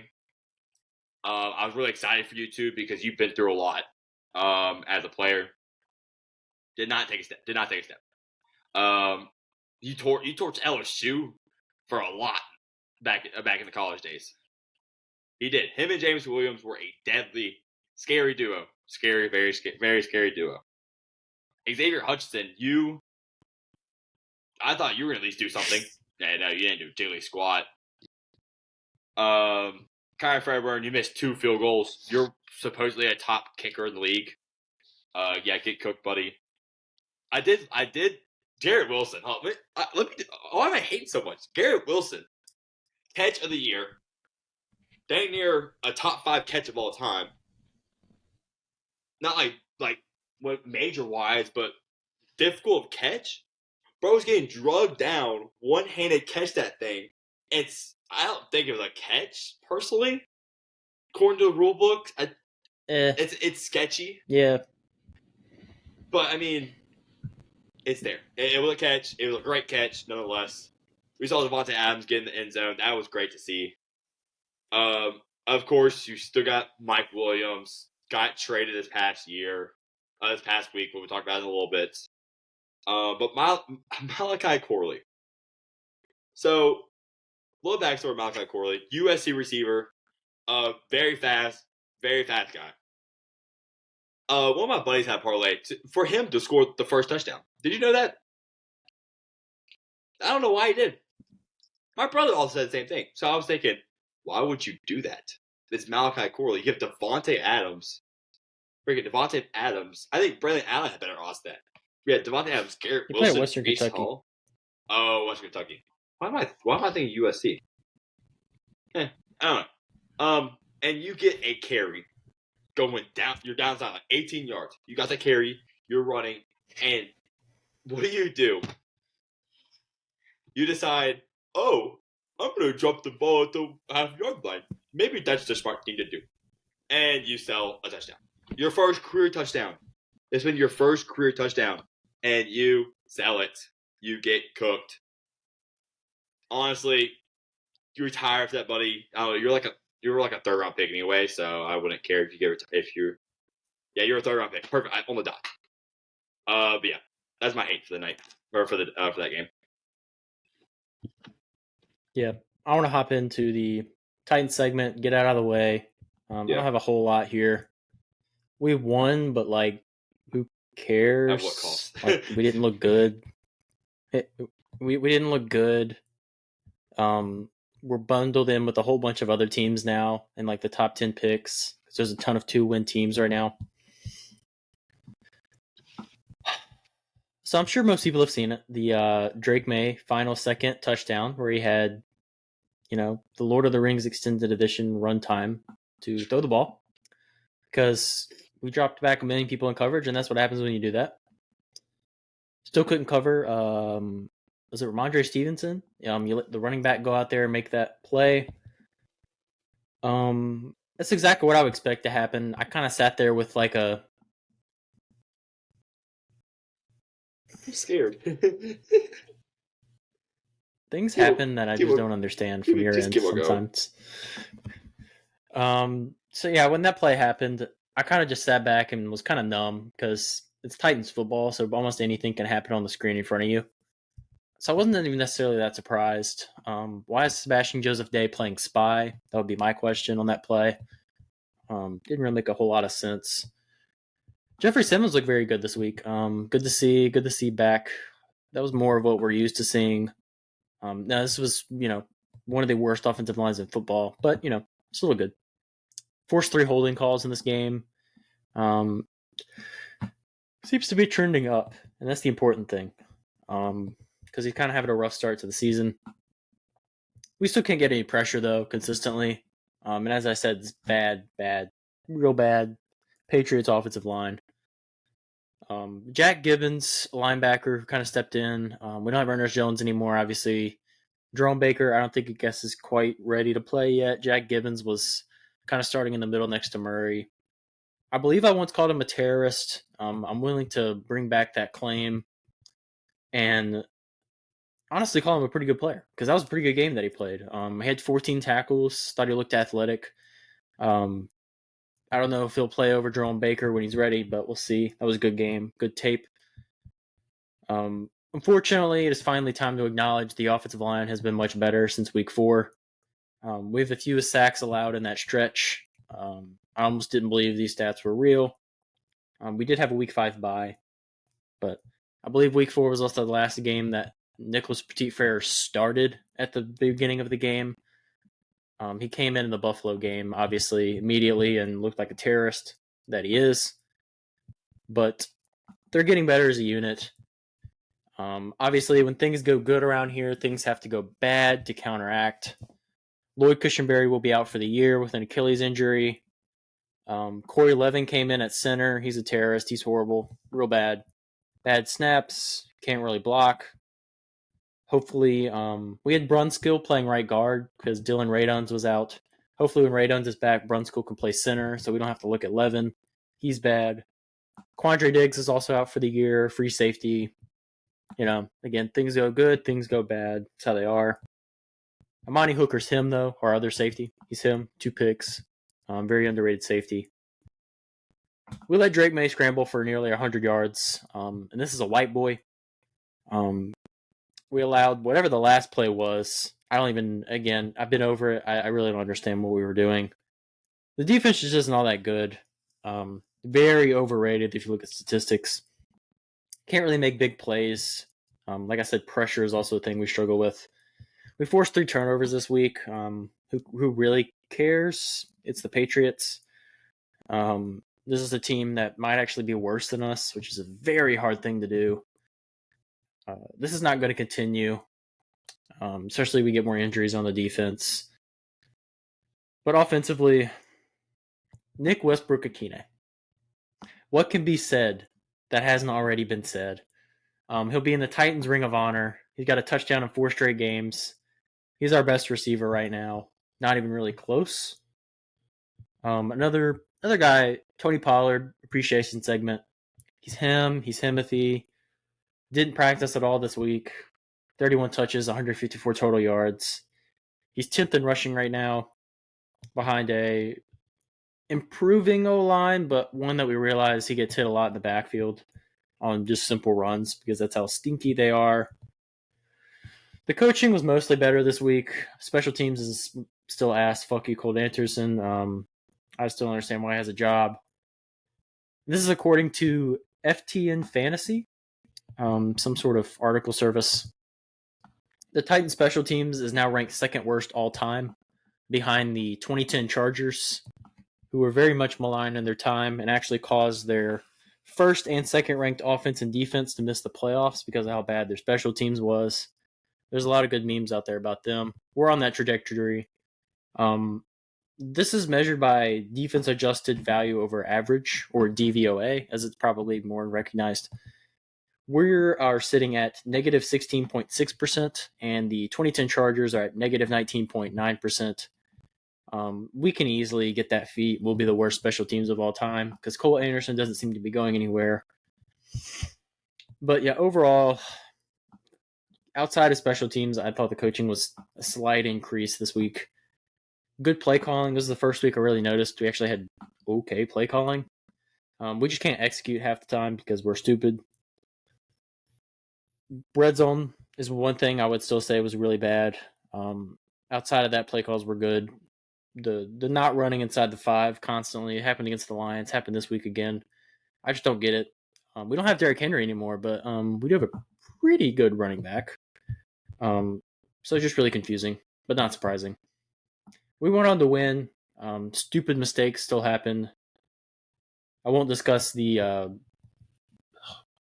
super frustrating 2-minute drill before halftime where we got no points. I don't even know what that was. Can't really even begin to analyze it. It's a whatever win.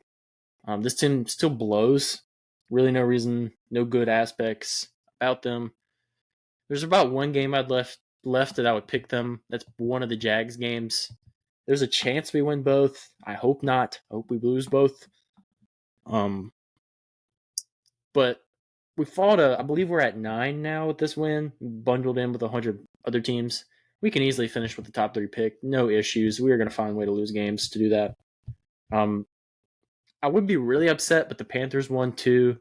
So they're not the only one win team left. So we're all kind of pretty evenly matched for the first overall pick, which is obviously what any Titans fan should care about. This game was a showdown. Dolphins, Bills. Tua, second week back. I thought they looked much better. Cardinals, obviously they were still working through some things. That was his first game back. This game, I thought they looked much better on offense. I thought the play calling was better. Tua just looked more comfortable. Achane was back in form this week. Mostert wasn't bad. He had over 5 a carry, but he's kind of had some fumble issues last year and this year. He fumbled again in this game in the third quarter. Waddle, you suck. I hate you. Just can't ever perform for my team on fantasy. Tyreek Hill had a good game. Half decent, I would say, actually. He hasn't played well against the Bills since he's been a Dolphin, but this was, for his standards, not that bad. Still penalties by the Dolphins, so there's still things to work through. The defense kind of folded down the stretch, and Buffalo got a long field goal attempt that Tyler Bass hit to win it. Josh Allen played well. He did have an interception, but it bounced off of Keon Coleman, and then Ramsey was kind of just there and caught it. That's about all I have to say for that game. I guess I'll move on to the next statement. I have really nothing else to say. So let me paint you a picture. It's Sunday. I got called to work after church, and I see that we have a ballroom flip, and I'm kind of pissed. I'm not gonna lie, I'm kind of pissed because I got called to work on a Sunday. I mean, oh no. Sorry, looking at the election. Let's see where this is going. And so I'm pissed. I do a ballroom flip all by myself, basically. And I look down at my phone because I'm like, oh, Saints are playing right now. I'm thinking to myself, oh, Saints are playing. I mean, we're probably winning. I mean, whatever. The game ended. I'm pissed off. The game ended. I'm thinking to myself, okay, it can't be. We had a win, right? I haven't checked my phone. I'm thinking to myself, we had a win. I look down. I see this. I said, what the frick? Out loud. It echoed all throughout. My boss showed me the video of me saying that and me throwing a chair across the room. You have that video? I do not have the video. I'm not allowed to video the videos, unfortunately. No. It went so far across the room. It went. Imagine a ballroom, pretty much the size. I don't know how to explain it. The size of a basketball gym. Let's put it that way. The size of a basketball gym. It says from one side of the gym all the way to the other. That's about how far I threw it. Rest in peace to that chair. That came out of my paycheck. I will fully take that one. I do not care. Dennis Allen. Thank God. Thank you, Lord. Thank you, Lord.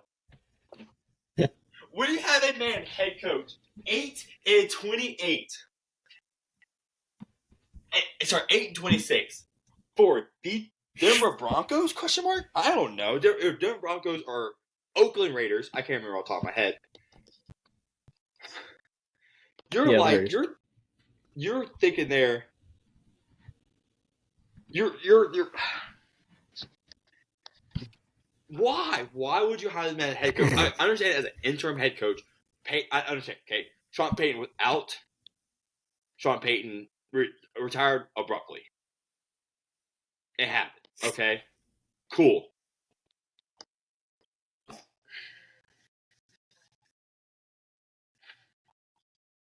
Keep him on for two years too long. You took him. You kept him on after he apologized to the Atlanta Falcons. Keep that in mind. You apologized to our biggest rivals. That was bad. After Jameis Winston called an audible to your dumb, stupid play to score, to score that Jamal Williams score a touchdown. And you know who was yelling at freaking whatever his name is, Arthur. What was that head coach called? Name is? I'm sorry, I'm so mad right now. Dan Rizzi, our dog, my goat, the man I will go behind. He was yelling at Arthur Smith, saying, "That's my team. This is my team. This is my team. I will die behind. I will die. I will die on this hill for this team." And then you got this, and then at Dallas, I apologize to the Atlanta Falcons because I am a vagina. I mean, and then you fool me. You fool the whole entire NFL the first 2 weeks. Y'all see the story post. I missed those first 2 weeks. I was happy. They lost 11 straight. Olave's dead. Olave has his 5th concussion in 4 years now. Dude is dead. Dude died on the field because of Derek Carr. He passed away. Let me focus on Derek Carr now. Let me focus on this man. Derek Carr.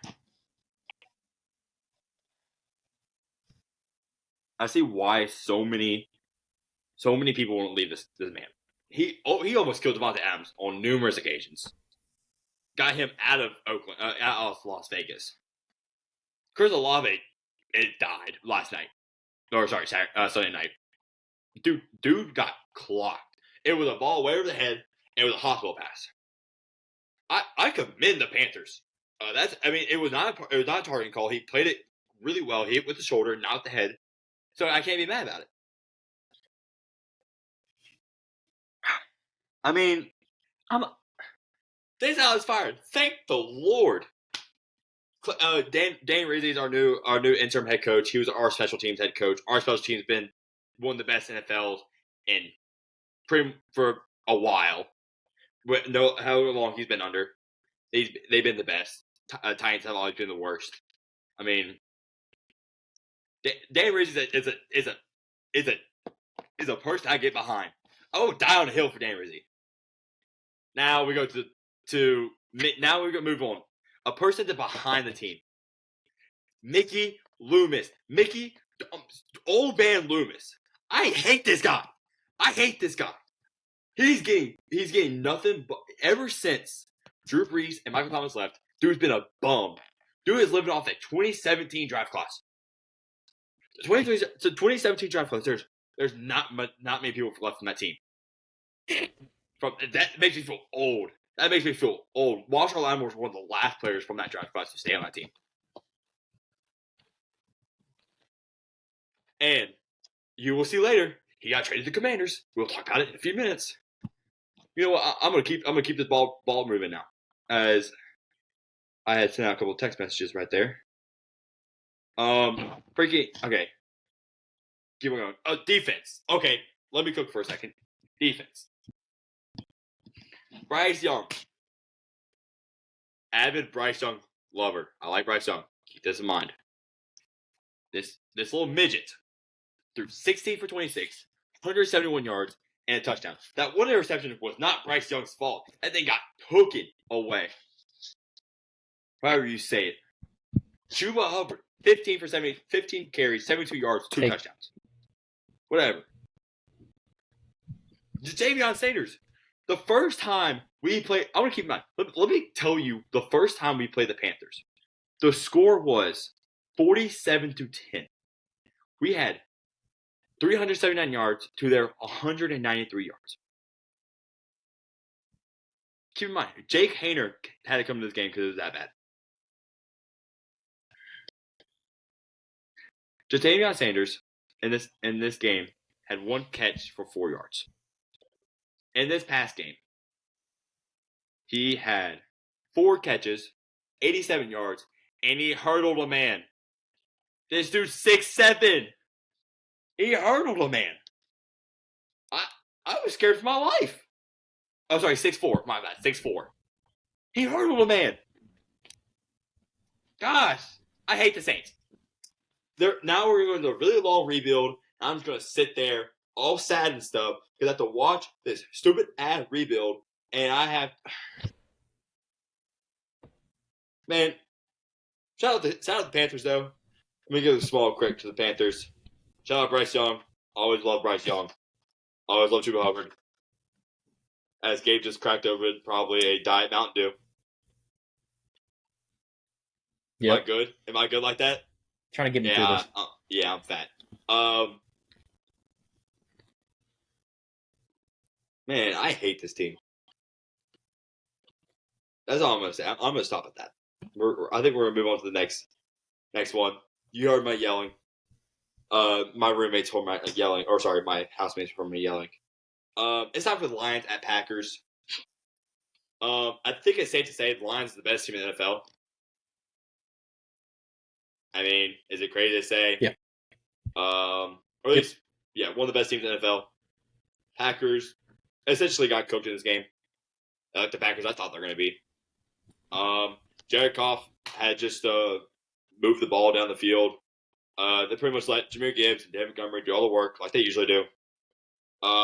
Sam Laporta is not Sam Lapuki anymore. He's Sam LaGarbage. He's not on my fantasy teams. That's why. Jordan Love. He only plays for me.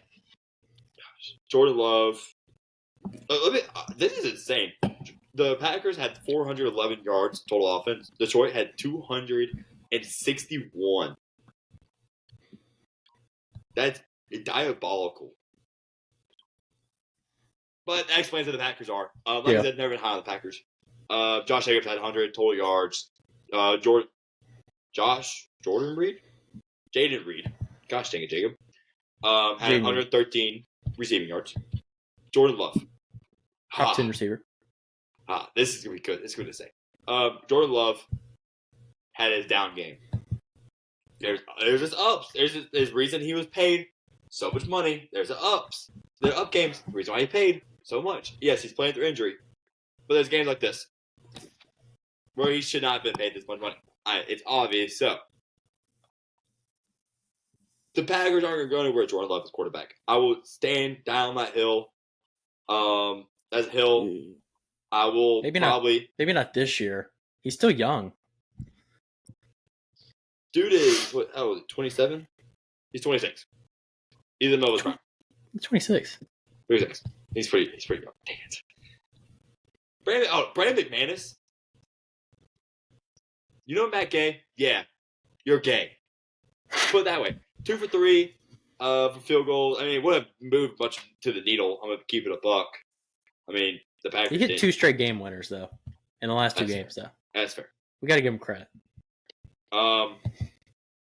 Sibling, the Lions are the best team in football right now.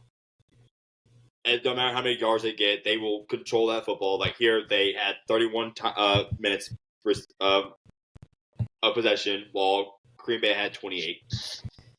That's just simply that's some Lions football right there. I am all for it. That's how a real football team should play football. All right, I'm done with my yapping session. Yeah, I think they're the clear-cut best team, 1 seed favorite in the NFC, of course. I would take them over the Chiefs. I just think they've looked more impressive. If you're a Packers fan, you still have hope because you know you have a good team. You just got to be a little more consistent. I think that's what it is. But you're 0-2 in your division against the top 2 contenders, the Vikings and the Lions, obviously. You have Jaden Reed, who I think is a top 10 receiver, maybe a top 8 receiver right now. He's just putting up numbers. Jacobs did his thing, and this is a good Lions run defense, and he still was able to go out there and put up his numbers as well. You said Goff didn't have to do a whole lot. And that's when you know you have a good team. When your quarterback doesn't have to do a whole lot. When you have good players around him. The yardage was definitely crazy to look at, to see that the Packers had that much more but lost. And the game wasn't particularly close. You win by 10, but the scores were actually worse. The Packers had a Chris Paul touchdown at the end that didn't really move anybody. Impressive win by the Lions, and yeah, I think they're the best team in the NFC. Another NFC showdown. This was an elite game down the stretch. It just was. The Seahawks should have won this game. I was rooting for them so damn hard. But Geno just threw it to the Rams a little bit too much down the stretch. Although he made some great throws, particularly on that last drive where they scored to JSN. He made some great throws on that drive. In the Seahawks defense, I thought they played a great game, even though, for the most of the game, Puka was not there for the Rams. But still, I thought they played very well. Just had a crazy throw by Stafford in OT, lost.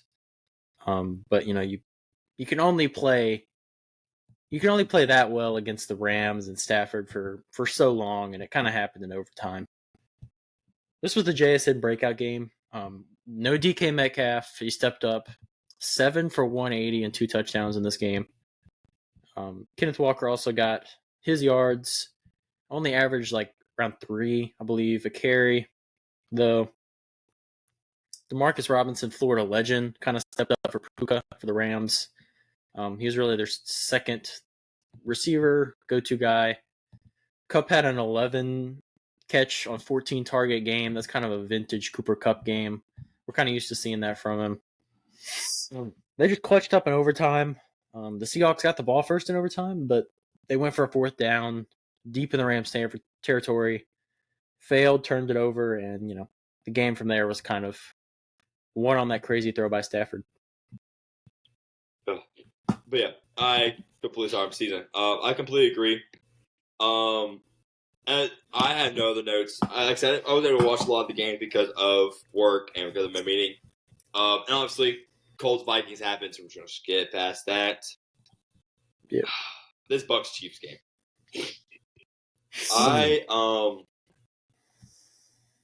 There's a lot to say about this game with the wrong reasons.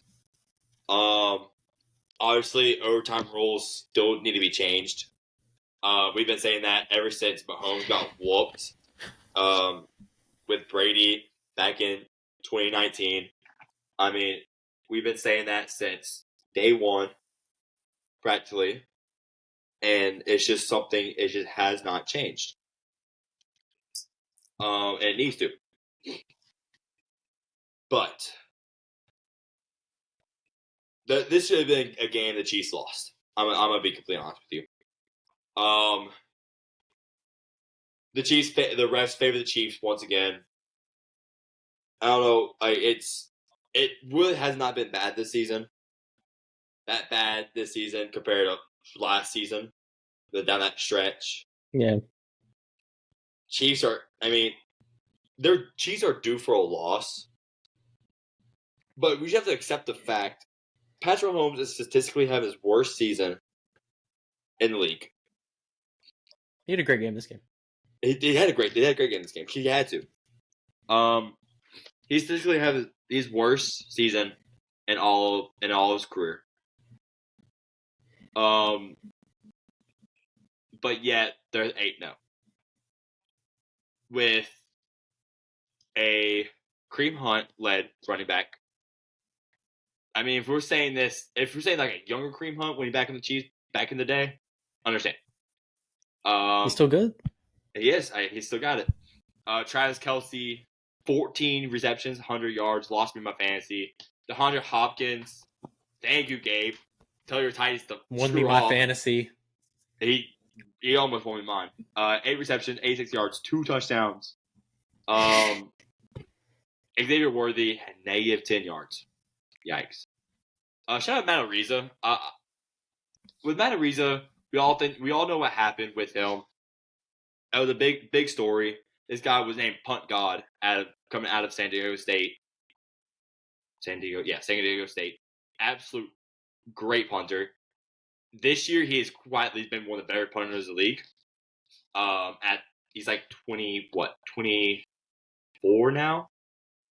Yeah, he's 24 years old. We all saw. I mean, he was a punter that was drafted. That says enough. But I always talk more about him because obviously everything with what happened still has not been cleared up. So we're going to leave it at that. McCole Hardman. There's no wide receiver 3 on this team. It's just Justin Watson and McCole Hardman. It's really just Travis Kelce as wide receiver 1, John Hopkins wide receiver 2, Worthy wide receiver 3. But if you're taking Baker Mayfield, this is promising. I'm gonna keep it a buck. Watching this game, Sterling Shepard made some of the most outrageous catches. It made me think that he was playing with OBJ and Victor Cruz again. Man, I'm old. Baker Mayfield is, when he's on, this dude is an elite quarterback. He leads the league in passing touchdowns, but he also has 30 interceptions, tied with Patrick Mahomes. I mean, there's a lot to be said about the game with what really happened on the field product. But the big thing that needs to be changed is these overtime rules. They have to be changed because it just cannot work. Baker Mayfield led a massive comeback. And then Chiefs came down, scored, but then Baker Mayfield led an 80-yard drive to score to make it overtime. Now, should they win for 2? I would think so. I think they should have went for 2, plain and simple. You're playing Patrick Mahomes. You do not want to go overtime against the Chiefs. And if they would have won the toss and they would have scored, we would talk about the completely different. But we would still be saying change overtime rules in general. Chiefs are not really the most fraudulent 8-0 team.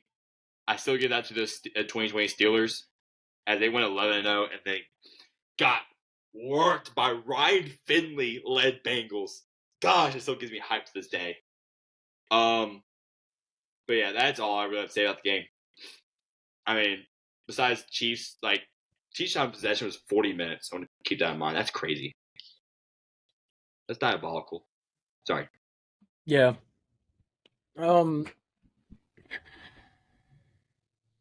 This was actually a good game.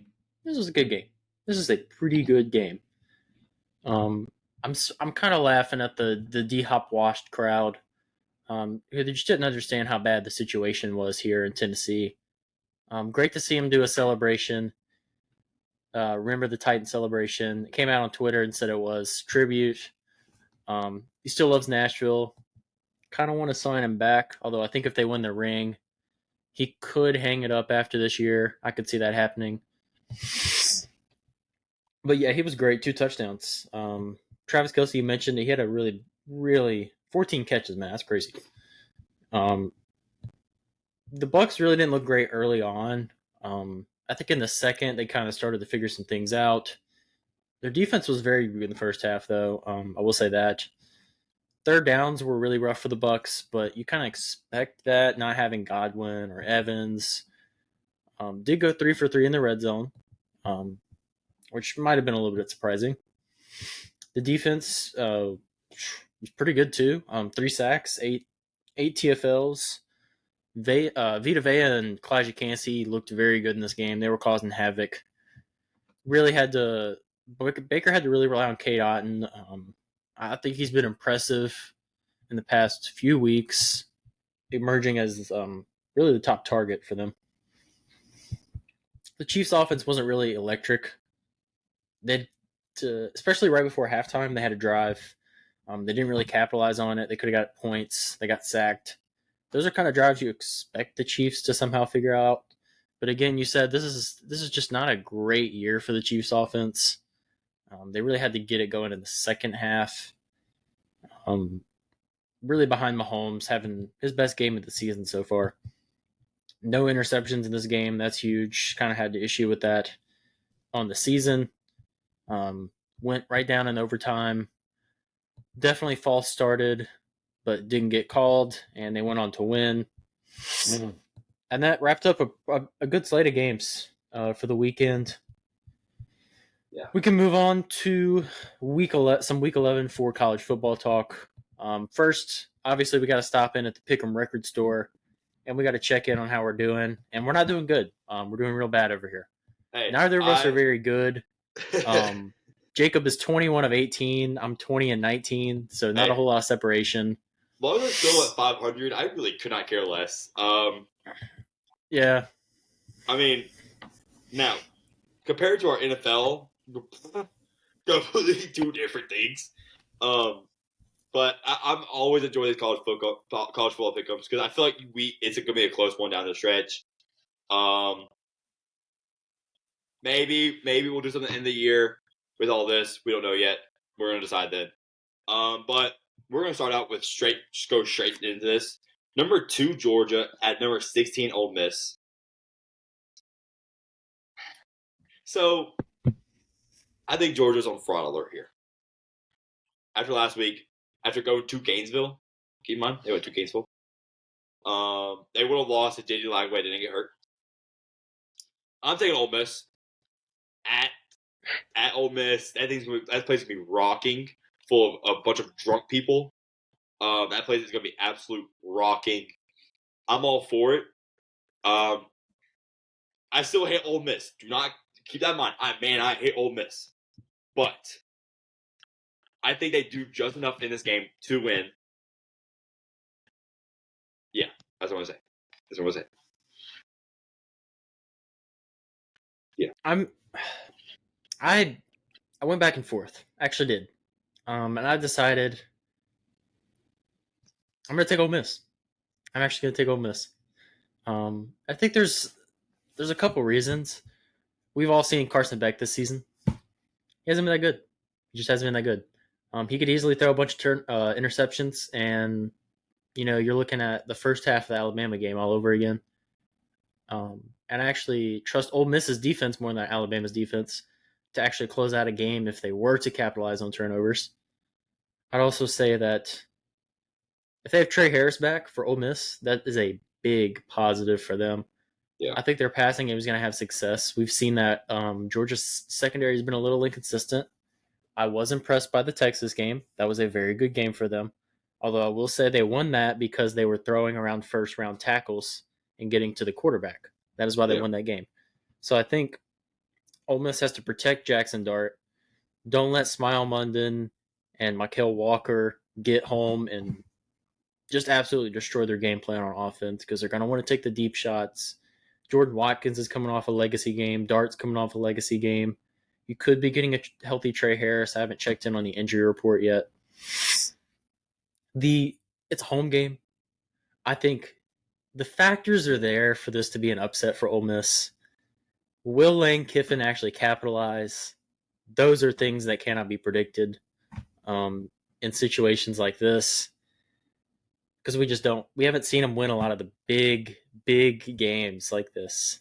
To have it at home, I think that's a big advantage. Yeah. So who'd you pick in this game? Ole Miss. Ole Miss, okay. Thank you. And so the next game here, like I said, there's not a lot of big games outside the first and our last one we have here, but this is a quiet game. To be honest with you, number 21 Colorado going to Texas Tech. You got star power Colorado. You have Texas Tech coming off an upset versus Iowa State. They win this game, they could easily become ranked and really have a momentum going forward. But I don't think the Lightning strikes twice in this one. I think Colorado's going into Lubbock's, and I think the state have looked really good this year. I'm not gonna lie, Colorado has looked really, really good. But outside of that Nebraska game, which really fooled us all, I'm gonna be Kansas completely State. honest with you. And Kansas State. They're coming off of an 11-point win versus Cincinnati.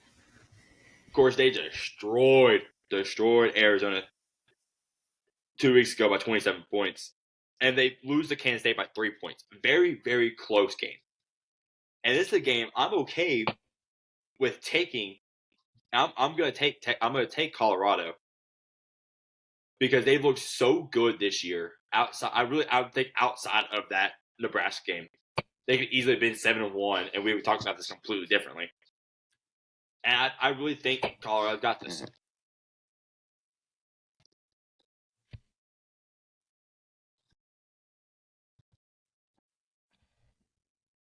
This was a tough game to pick, actually, for me. Yeah, I would agree. There's factors in this game that led to me ultimately deciding on Texas Tech. I went back to kind of look at what Colorado in their losses have kind of had some issues with. And I think in the Kansas State game, they have a run-heavy offense.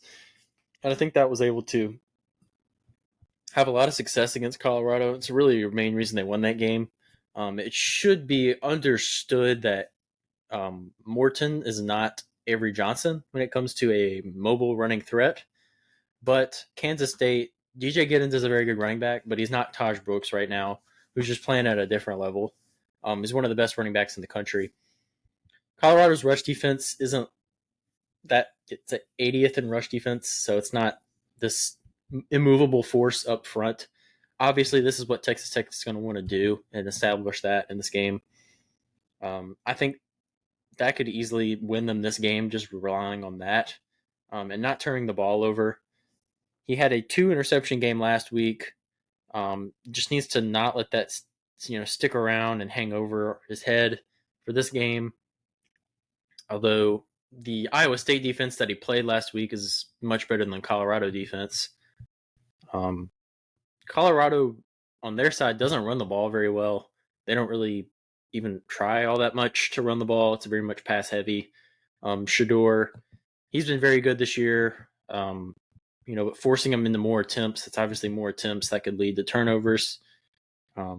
Both teams are pretty good at takeaways, so I think we could see some of that playing into it.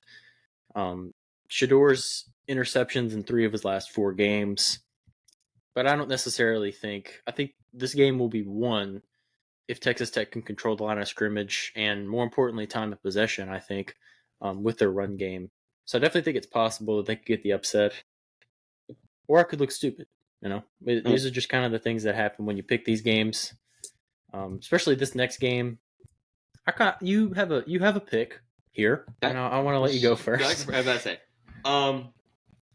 So South Carolina's coming off. It's South Carolina versus going at 24 Vanderbilt.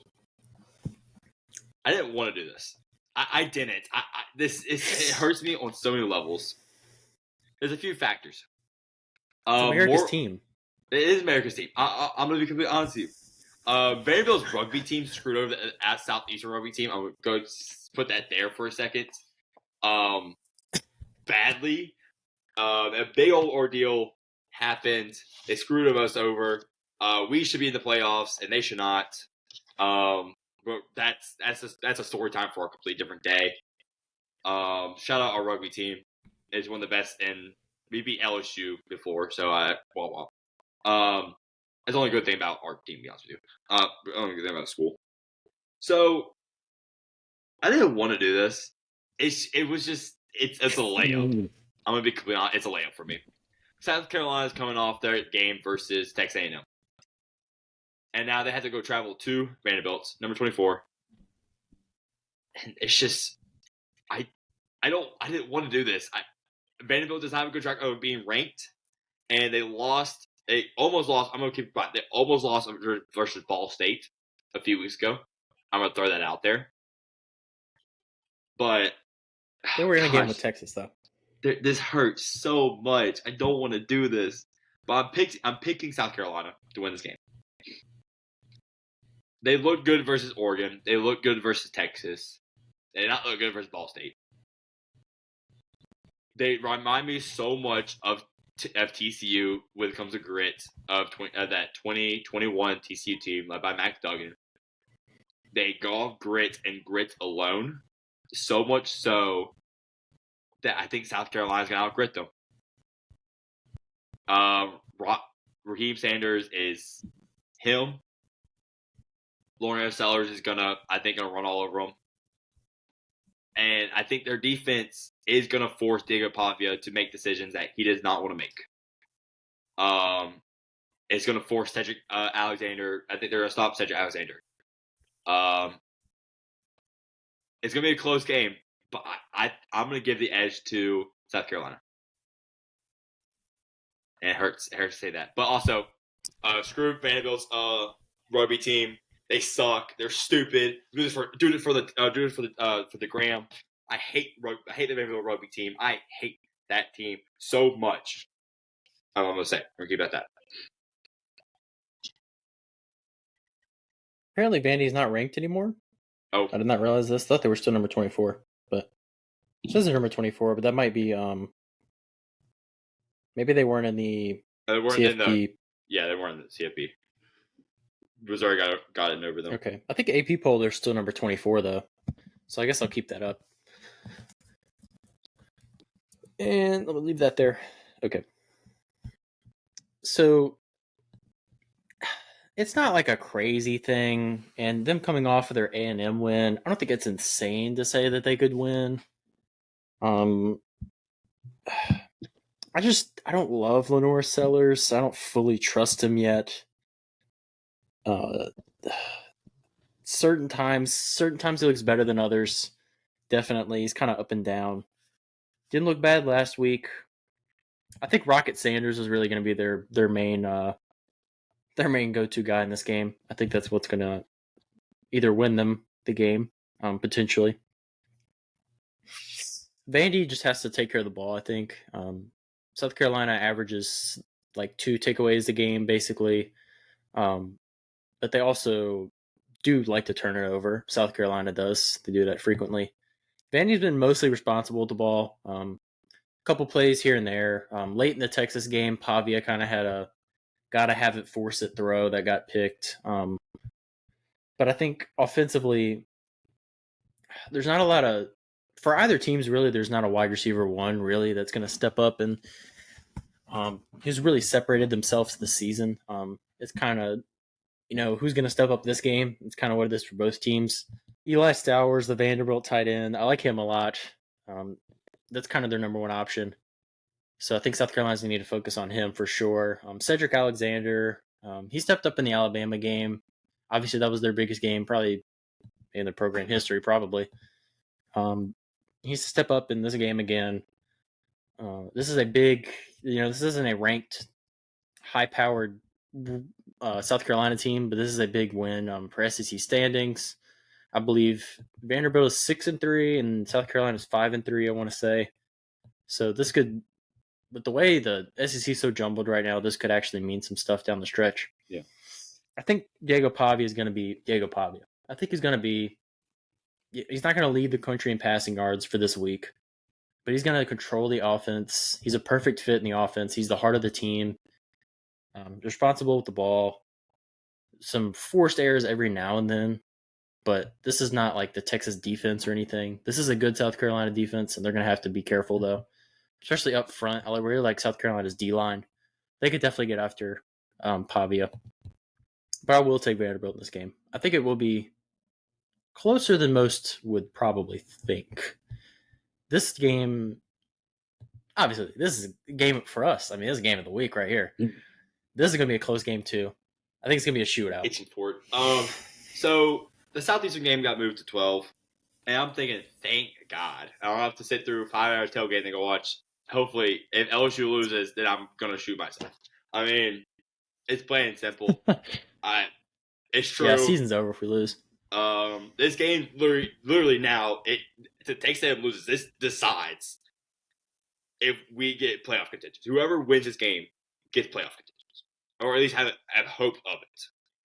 Whoever loses, just go and pack it up, buddy. Go get jobs. Go get jobs for the rest of the year. Just might not as well play. Obviously, I'm going to pick LSU in this game because I'm going to be biased. I mean, it's plain and simple. But there's reasoning behind it, of course. Don't trust Jalen Milroe. Man, if we get first half Georgia Milroe, we're cooked. We're cooked. I'm sitting there saying, I told y'all here's Heisman. I would have, honestly. But they have no run game outside of Milroe. Haynes only have pretty much 90 yards over Caden Durham, and Caden Durham didn't play for the first 2 weeks, practically. I mean, he didn't really play until that South Alabama game, really. Put it out there. South Carolina. Yeah, that's what I'm going to take you. There's someone trying to mess my door. And it's just plain simple. Did you lock the door? Yes, I did. Okay. I think Bama's defense is going to give us some trouble. Our defense is not going to give them trouble at all. No. Our defense is going to sit there. I don't think either defense is going to be good. Weeks, white boy wasted is going to give us trouble, I believe. That's probably about it. But and Brandon Swanson and Brandon Swanson. Hopefully our corners can cover. Hopefully our corners can cover. Dear God, please say our corners can cover. Please. Sage Ryan, we need you to nut or shut up, buddy. Major Burns, we need you to. Zy Alexander's, he's been very good this year at corner. Yes. I trust him. We can lock in, get it done. I'm going to pick LSU in a close game. I can see this being years of past where it's 39-35, something like that. OT showdown? I could definitely see that happening again. I'm all for it. I could see that happening again. That, or it's going to be last year and they win by 20 and Millwall runs for about 300. I could also see that happening. So there's kind of two sides there. I don't trust either defense, really. Nuss just has to not sell the game like he did in the A&M game. Mid-row, it's kind of the same story. He's had a lot of interceptions issues as well, especially in recent weeks. He's had an interception every past 4 weeks. He's had an interception. I think both QBs could honestly finish with 2 picks each at this point. We know Nuss likes to make the risky throws. Mid-row just makes bad throws that get picked. Not necessarily too scared by the receiver committee that Alabama has. It's obviously Ryan Williams, but as of late, the connection between him and mid-row has been pretty bad. Inconsistent throws. The target-to-catch ratio has been pretty rough. I know it was really bad against Tennessee. But we know where LSU can lose this game, and that's mid-row turning into an RB1. We saw it last week or 2 weeks ago. Marcel the shoes on, who just ran all over us, and we looked like we didn't have any idea what an option was. And you kind of saw that last year's Alabama game as well. They took over and just kept running options and won the game. I think they're going to spam it out of the gate. Based on the tape that we put out 2 weeks ago, I think that's what they should do. Don't have Perk to spy. That hurts. Although I think White Boy Weeks is really an X factor in this game. Zy Alexander would also be an X factor at corner. And then also Caden Durham, who you mentioned, obviously. Stop with the Josh Williams up the center's ass for 1 yard nonsense, please. It's really getting hard to watch. It's only bad defenses that Josh Williams actually looks good. We just need to give Caden Durham all the carries he can handle. And don't let him go up early, because I think we will not be able to fight back in this game. I think we can run the ball well. So I think, Caden Durham, good prediction. I think we'll have a good game. Need to lean on him. Also, Mason Taylor needs to have more involvement. It's kind of been disappointing this year. Inconsistent involvement from week to week.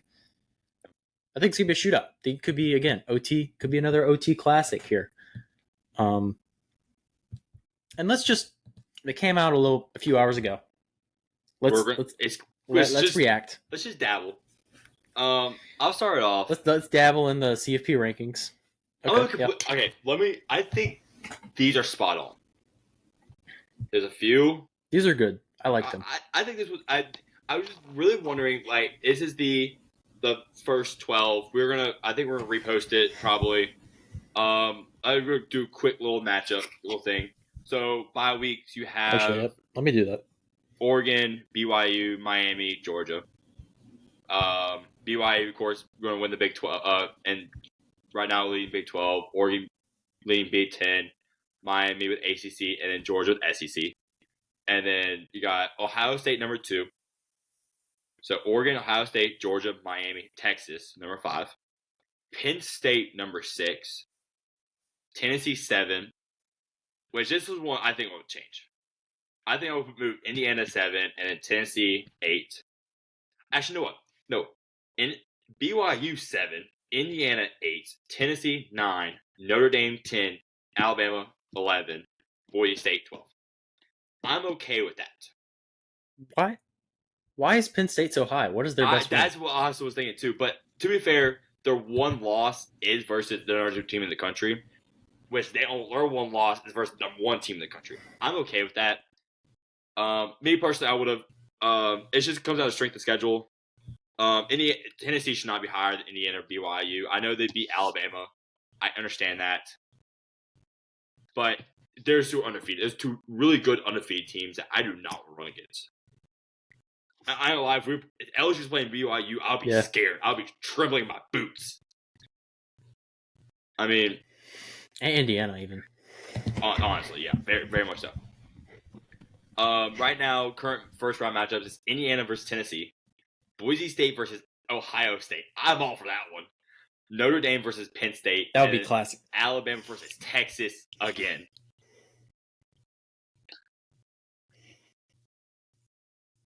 I thought they were pretty good rankings, to be honest. I agree. I didn't have a lot of issues with them. The 12 team is so much better than 4. Oh my gosh. We're going to see a former group of 5 team and Boise State being, oh my god. I'll sit on. Please give it to me. Please, I'm begging. Just give it to me. I'm begging for it. I need all the baby oil in the world. Quote me on that one. No Diddy. And so that's going to round off our college football takes on college football, everything. What? Now, obviously today on our side, it's Tuesday. This was yesterday for y'all. It was trade deadline. Only 2 things here move the needles. Only 2 moves really move the needle. It's Marshawn Lattimore to the Commanders, and it's Darius Smith to the Lions. No matter how good the Lions are, they needed a pass rusher. and that's what Darius Smith is. He's a pass rusher. Since they're missing Aiden Hutchinson bad. They cannot really get much of a push. They had one sack since he's been out, and it's been hurting them. And of course Marshall Lattimore. Commanders needed a cornerback bad. I am so tired of watching Emmanuel Forbes on the wide receiver 1 and ruin his development.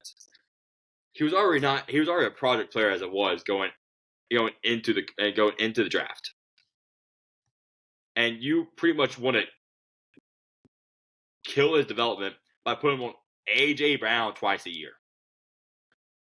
I mean, I know Devontae Smith isn't really any better, but A.J. Brown twice a year, CeeDee Lamb twice a year, Darius Slayton twice a year, I guess. Malik Neighbors twice a year too. I mean, that works. But yeah, get Marshall Lattimore. I think he's still an elite corner. That's also me. Stats don't really back it up. I think he's a late corner. They don't really throw his way. I'm gonna be completely honest with you. But that's the only one that really moves the needle. There's a roll rundown. Yeah. It's Darius Smith from the Browns to Lions, Khalil Herbert from Bears to Bengals, Jonathan Mingo to the Cowboys, Panthers to Cowboys, Marshall Lattimore, Mike Williams, Jets Steelers, Preston Smith doesn't do anything from somewhere Steelers, I forgot where. Packers to Steelers, thank you, and Travis White from Bills Ravens, thank you. Trey White's always hurt. Yep. Trey White's always hurt. I don't really do much. Preston Smith has been mid this year, bro. He's been awful. He's been so gosh awful this year. Mike Williams has not been any better.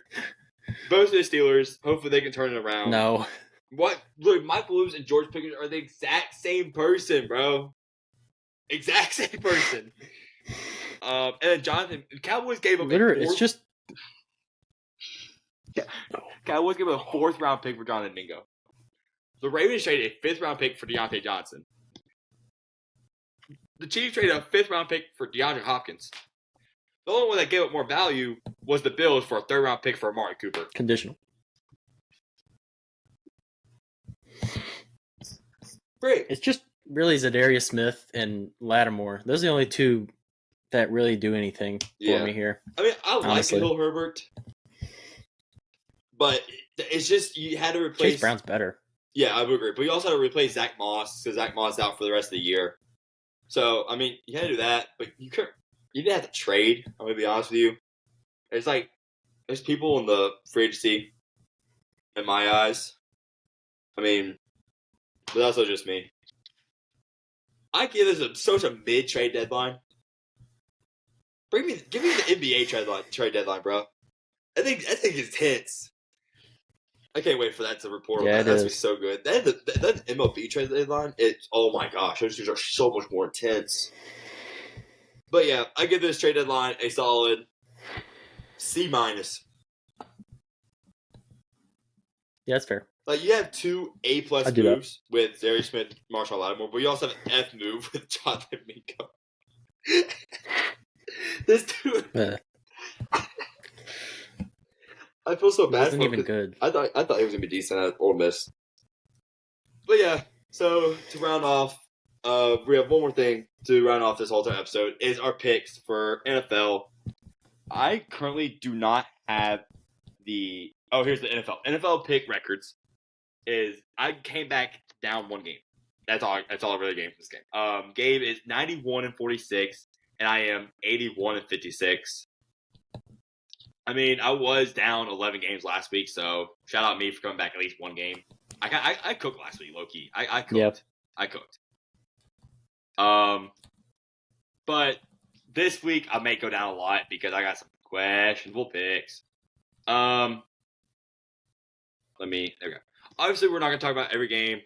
Every single pick is going to be on the on our post. You can go check it out. We don't talk about our primetime games as I scroll down a little too much here. There we go. Bengals at Ravens for Thursday Night Football. This is going to be a great game. But, fortunately, the Ravens are still a better team. I pick Ravens. Yep. I don't have much to say about that. I think it's going to be settled. I think it's going to be settled. I'm going to be honest with you. This is going to be a game I'm going to be gladly sit down and watch. I don't know. I think it's going to be a great game. I don't know where I'll be out Thursday night. Where am I at Thursday night? I don't know. I'm gonna sit in my room now. Apparently, at basketball tournament. Oh yeah, I'm gonna go cook some fools in 3v3 tournament, and then go watch the Ravens Bengals game. And I'll be sitting there eating popcorn.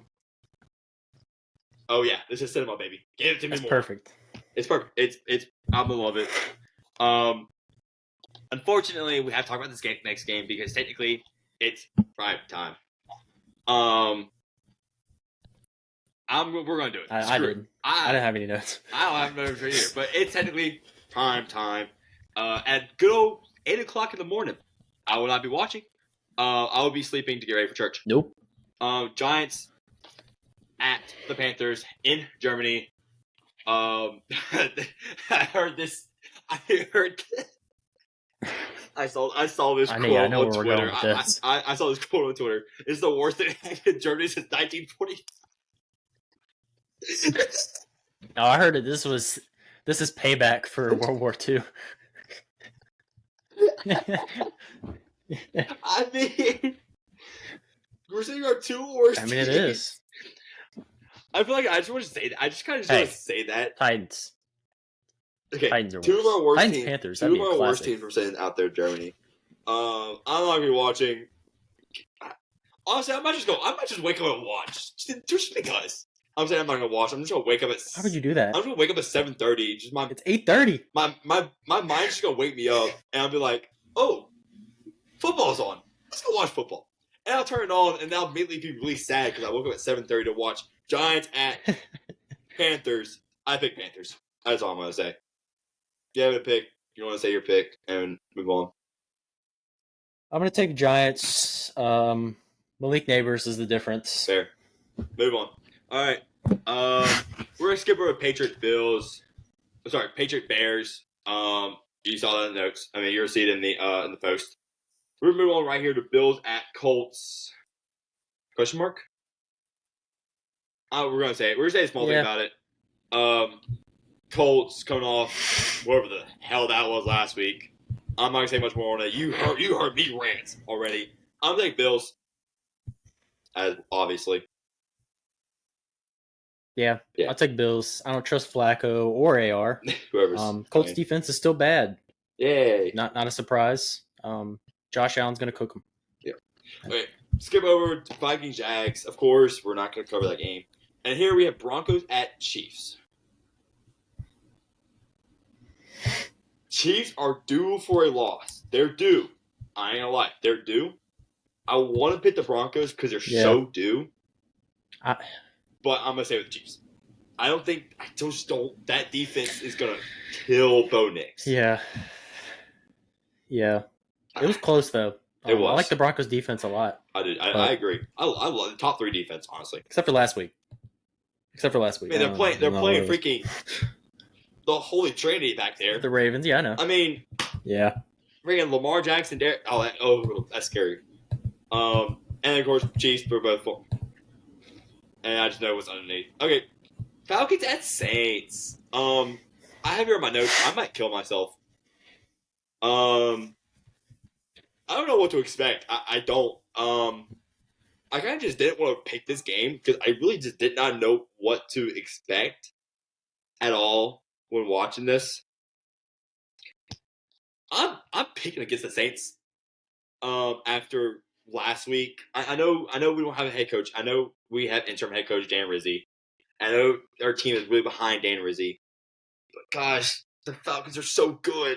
Oh, their Falcons are so good. Kirko Chain's about to cook us. I ain't gonna lie. We had no Lattimore. I know Drake London's I think might be out for this game. I mean Darnell Mooney's gonna cook us once again. Gosh. Younghoe Koo's gonna make 2 60-yard field goals again. I'm just gonna sit there in agony knowing Darnell will have to watch it. It just hurts. Why do I cheer for this team? I don't know. Man, I'm gonna go watch 2019 highlights before I go to bed. Just be happy, I guess. That's all I'm gonna say. I'm gonna pick the Falcons. I'll take the Falcons. Okay, we're gonna move on. All right, Niners at Bucks. This team both riddled by injuries. Sucks to see because they're both really good teams when they're healthy. Two of the best teams in the NFC, or two of the best. Whatever. I'm gonna take the Niners here. It's gonna be very close. It's very close. I think Baker Mayfield's gonna have one of his games again this week. But I think Brock Purdy is gonna move. I think Brock Purdy's gonna move some needles after a bye week last week. I think this week's they're gonna move needles. But yeah, the Bucks didn't really look bad last week. They did not. And the Niners, they're a tough defense though. They're gonna force turnovers. I think. I don't love the Niners offense right now with all the guys they're missing, but Bucks got cooked by Kelsey, and George Kittle's been way better this season. I think he's going to absolutely demolish them, and the Niners should win. Now, this next game, we do have a disagreement here, although I think it's going to be a close game. I'm going to take the Commies in the Steelers-Commanders game. So it's close. It was close. I picked this game before trade deadline because obviously I did not think the Commanders were going to get Marshawn Lattimore. I'm gonna stand on my pick though, just because Steelers has looked really good this year. They're coming off a bye week this week. They've looked so good this year. Even they're going to literally they went two different quarterbacks. And not going to say Commanders going to play bad per se, but I think the Steelers are going to play better. I think the experience of Russell Westbrook will move them more. Their defense is really they're going to play fast. They added Preston Smith. Of course, they also added Mike Williams, but I don't think they're really going to do much. But also, I don't think Marshall Lattimore is going to do much in this game either. At least for this game. Just because he's new, probably know the playbook. He's been playing the same system for the past few weeks for his whole entire career. But I'm going to take Steelers by like maybe a field goal. I think Chris Boswell's going to get like an 80-yard field goal to win. Probably. I can see that happening.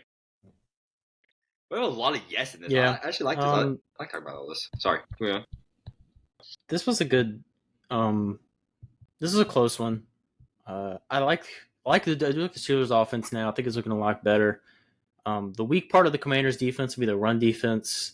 The Steelers' run offense has actually looked pretty good. Now, Najee Harris isn't looking like a total bum recently. I still don't know if I think he's a good running back, but he's looked better. Yeah.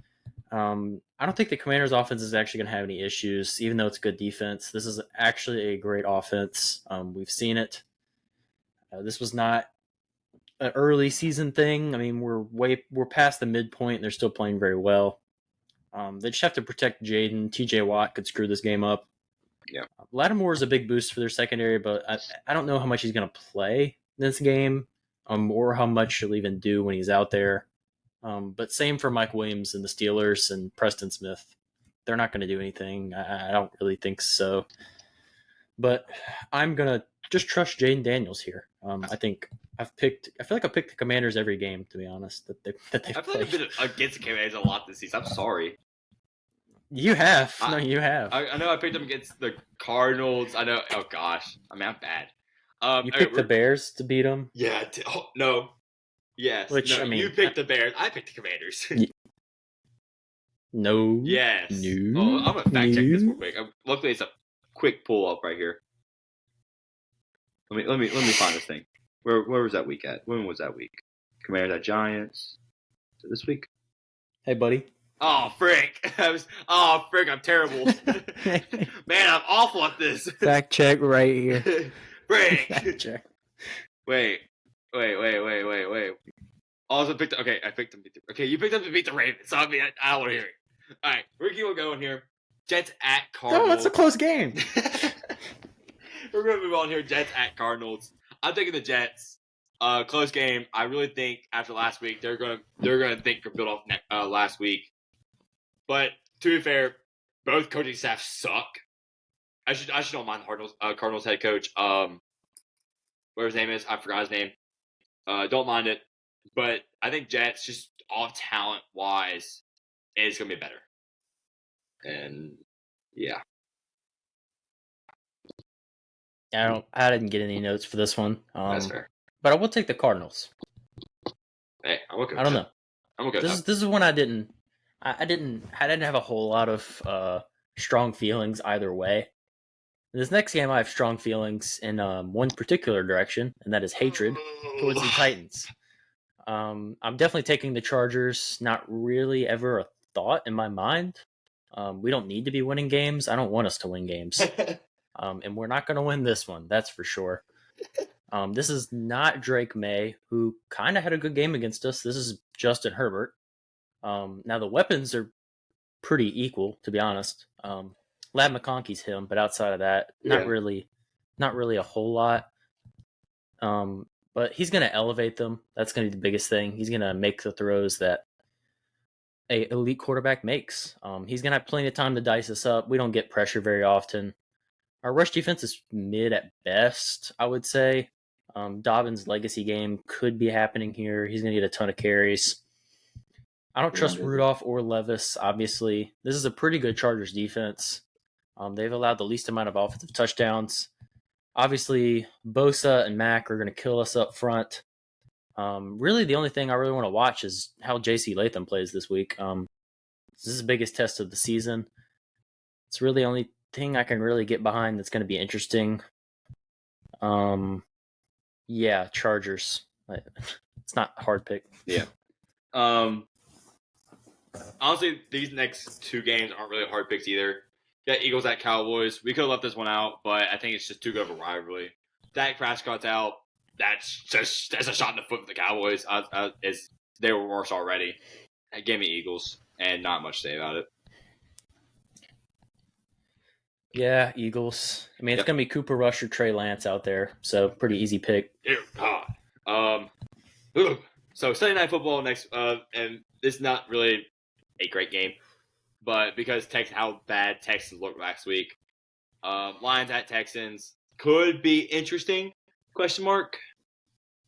I say no. Lions have looked really, really good this year, and it sucks. Lions. That doesn't suck. It's great because they deserve. Detroit Lions deserve years like this. I'm not gonna lie. They went through agony, so much agony. One playoff win in 52 years is agony for them. I'm gonna take Lions. Move on. Yep. I'm gonna take Lions here. Texans could be getting Nico Collins back this game. I think they actually should be getting him back. Could be. And then I don't think their O line's not good though. Like it's real bad. It's real stinky, not good. Yeah, I would agree. And that's gonna be an issue. So I'll take the Lions. No, I completely agree.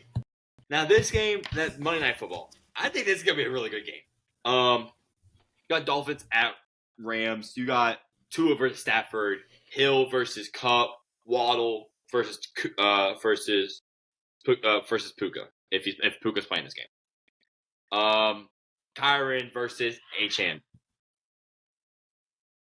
I don't know what's going on in my background. We're just gonna keep on moving here. It's just the big thing's gonna come down to is defense. Both defenses are not great. I'm gonna take the Dolphins. I'm gonna take Dolphins here. I don't know why. It's like the Rams. You're gonna take Rams. I'm gonna take Dolphins. I think Achane's gonna move something here, and we're gonna keep on going. But that's really all we have. Yeah. We did every single pick 'em, every single recap. Hope y'all enjoyed our new segments. They're gonna be coming back for next week. Elections going on, so shout out the elections. Shout out trade deadline. Get better, I guess. Saints, you suck. Titans, I hate you. Ole Miss, you refuse to get I hate you. I hate Ole Miss. Especially if you lose this week, I hate Ole Miss. I hate Vanderbilt rugby. Please sponsor me, Monster. I love you. We love you. We can't see the Monster cans, but they're back there. Or Ghost. And Ghost. Ghost too. We love you. Ghost too. Dr. Pepper, y'all too. But yeah, thank y'all for listening. Thank y'all for watching. all that good jazz. Please give us some more feedback. We're trying our best to really open this up to make us look better. Instagram Reels are coming. Hopefully Thursday once we get time. Friday as well. But yeah, thank you all for watching and have a great day.